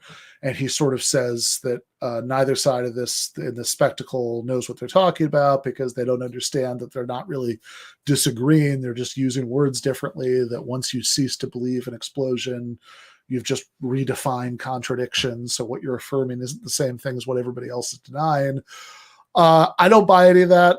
I think that, in a way, it's almost like the sort of like, verificationist kind of view about philosophy of religion, where instead of being an atheist, you say, I don't know what you're talking about. I saw that debate. I think you should. I Was think it not the guy you were debating with? The square. He said it's like a square. Oh, yeah. Douglas Wilson. Yeah. He said something that was weirdly sort of like that from a theistic perspective, that like because I was sort of trying to push the I was trying to push a version of the Euthyphro argument, against divine command ethics, and he wanted to talk about God's character. And I said, okay, what if God had a bad moral character? And he said, well, God couldn't have a bad moral character. God has the moral character that he has necessarily. And I said, well, okay. But like, if you're going to say God couldn't have had a bad moral character, what if God hadn't existed, that Smod had existed, and Smod, was all powerful, but had a bad moral character. And he claimed that was just unimaginable. That was like a round square. And that strikes me as really weird because he's clearly, if he thinks that it's necessarily the case that God exists and has the nature that he has and all that stuff, well, look, he clearly regards himself as capable of imaginatively entering into the hypothesis of atheism, because he says he's constantly saying things of the type, if atheism is true, then such and such unsavory consequence. So I don't understand why he's not capable of entering into the Smod hypothesis. But interesting method. Now, anytime there's an intuition pump that I don't care for, I'm just going to say it. This is like a square triangle for me. I just can't imagine it. Sorry. Yeah, exactly. So yeah, I think that Quine is sort of trying to do the same thing to dialetheism. It's say the paraconsistentist is just confused. They think that they're affirming belief in contradictions, but really they're affirming belief in something else. I think that's bad. I mean, look, I think I think you should give people the dignity of at least being wrong, in their substantive views, not wrong about what they think. The strong default should be that people think what they think they think. But yeah, and like more substantively, I think that view that the dialetheist isn't really like just isn't talking about what everyone else is talking about. I think seems to rely on a version of inferentialism about logical concepts, meaning like that what a word like contradiction or negation or whatever means depends on what logical rules you think are valid that use it.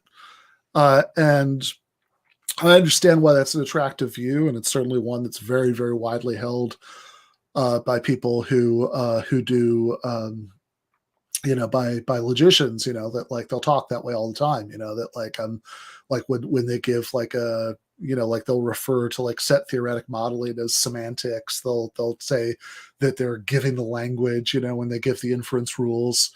But I'm not convinced that I haven't thought about this in too long, and so I'm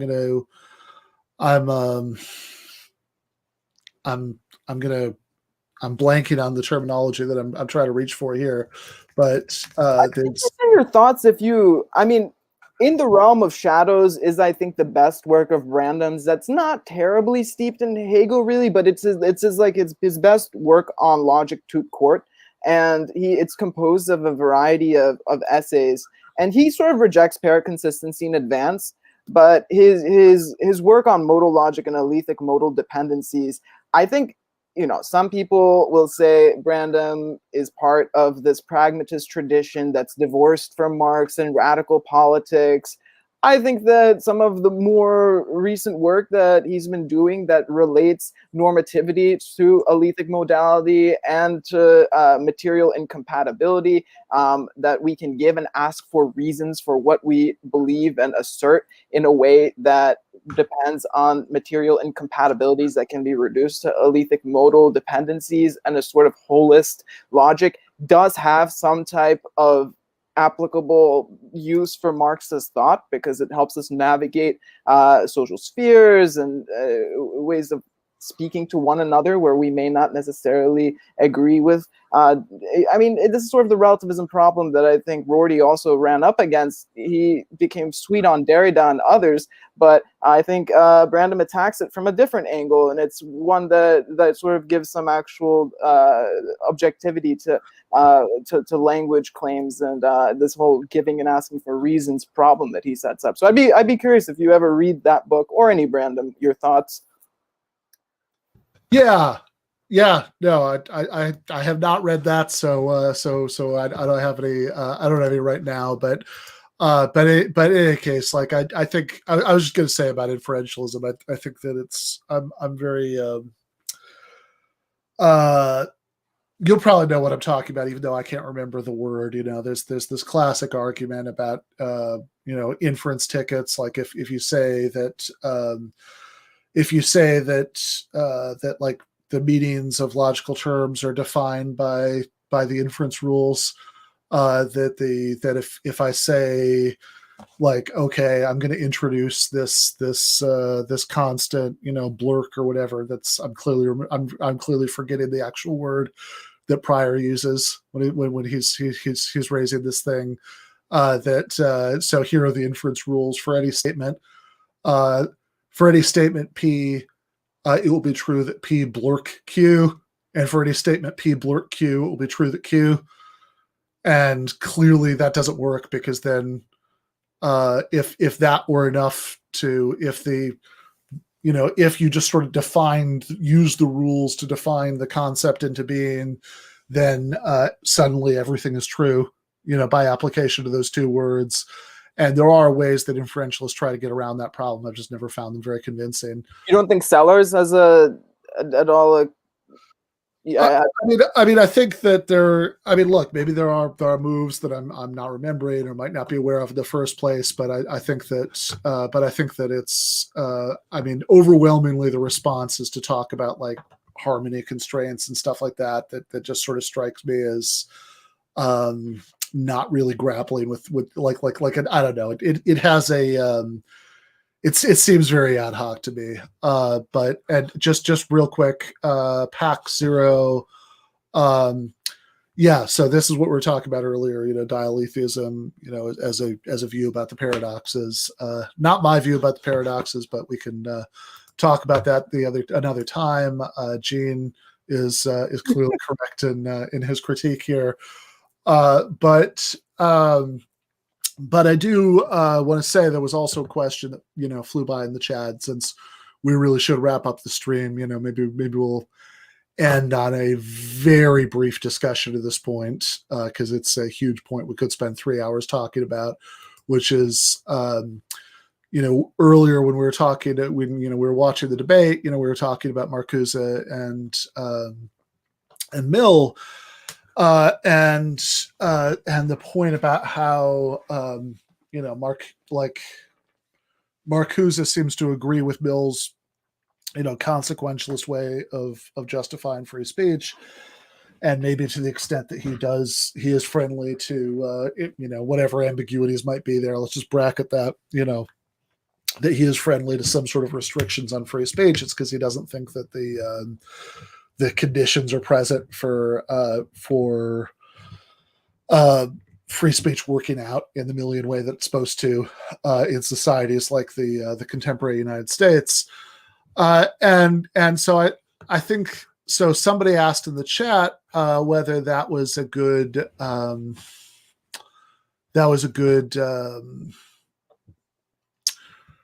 whether we thought that was in fact the right way to justify free speech, whether it'd be better to justify free speech in some sort of non-consequentialist way, which is something that I've always been I've always been vaguely friendly to, but just because it seems so obvious that that like the utilitarian argument for free speech rests on a lot of empirical assumptions that aren't always going to be met. So if you're going to, I mean, it seems like you sort of have a choice between not being too tenaciously attached to it and justifying it on some other grounds, which makes me friendly towards the idea of justifying it on some other grounds. But I don't know. What do you think? Well, there was this question about content free speech, which is sort of related. Someone says to take it back to ethics regarding the Marcuse debate, dismantled MX stockpile. Do you think the value of free speech comes from Kantianish principles or consequences of allowing all speech? Maybe this was a comment you were talking about. I mean, there's a Kantian absolutism to free speech, which Rawls is probably the better person to read if you want to see how this really gets played out on a more specific to our time scale. I think Rawls had the right idea. I think that, yeah, I mean, Kant's political philosophy is not taken as seriously as at least his Rechtsstaat, his doctrine of right, and his work on the philosophy of law, his later work especially. Some people pick it up from the groundwork of the metaphysics of morals, but there's later work where he really speaks about his idea of democracy, and he opposed democracy. I mean, in some very real sense, he believed majority rule is a threat to individual liberty. But I think, yeah, I mean, the free speech absolutism, like you, it's what I lean towards. I know that there's leftist critiques of it, but I think that we end up becoming some sort of caricature that some libertarians and such paint of the left as guns-toting Stalinists who will drag them outside of their house and burn it down and then send them to the gulag, to use an example from that pastor you debated. Yeah, fair enough.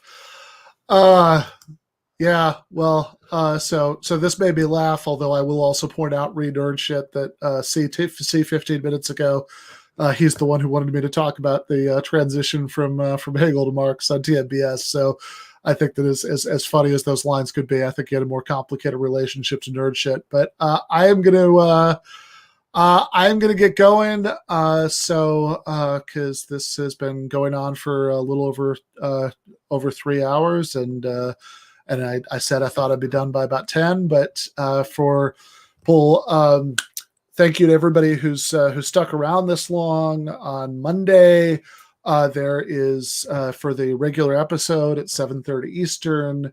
Because Jordan Peterson's new book, Beyond Order, 12 More Rules, is dropping this week. So I am going to have on the three co-authors, sadly not the introduction writer, but the three co-authors of Myth and Mayhem, a leftist response to Jordan Peterson, on the show. So that's Conrad Hamilton, Marion Trejo, and Matt McManus.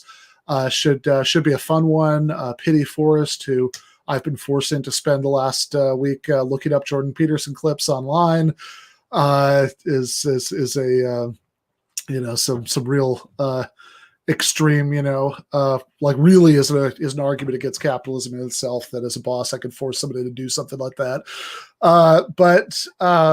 So that's coming up tomorrow night. Also, since David Griscom is still on vacation, Vic Viana is going to be on for alternative music, for an alternative to, Griscom's usual music segment. I think we're going to talk about Pink Floyd on Wednesday.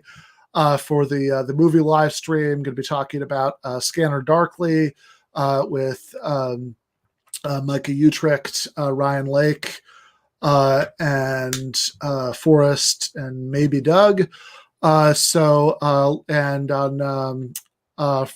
on Thursday, there's the Beginner's Guide to Kant patron bonus episode dropping with Russ Sabriglia, Matt McManus, and Ryan Lake. And on Friday, we're doing the second Philosophy Friday live stream with Jennifer Burgess. I believe we'll talk about the trolley problem. So lots of good stuff coming up. Definitely going to have Ekin back on the channel in the future.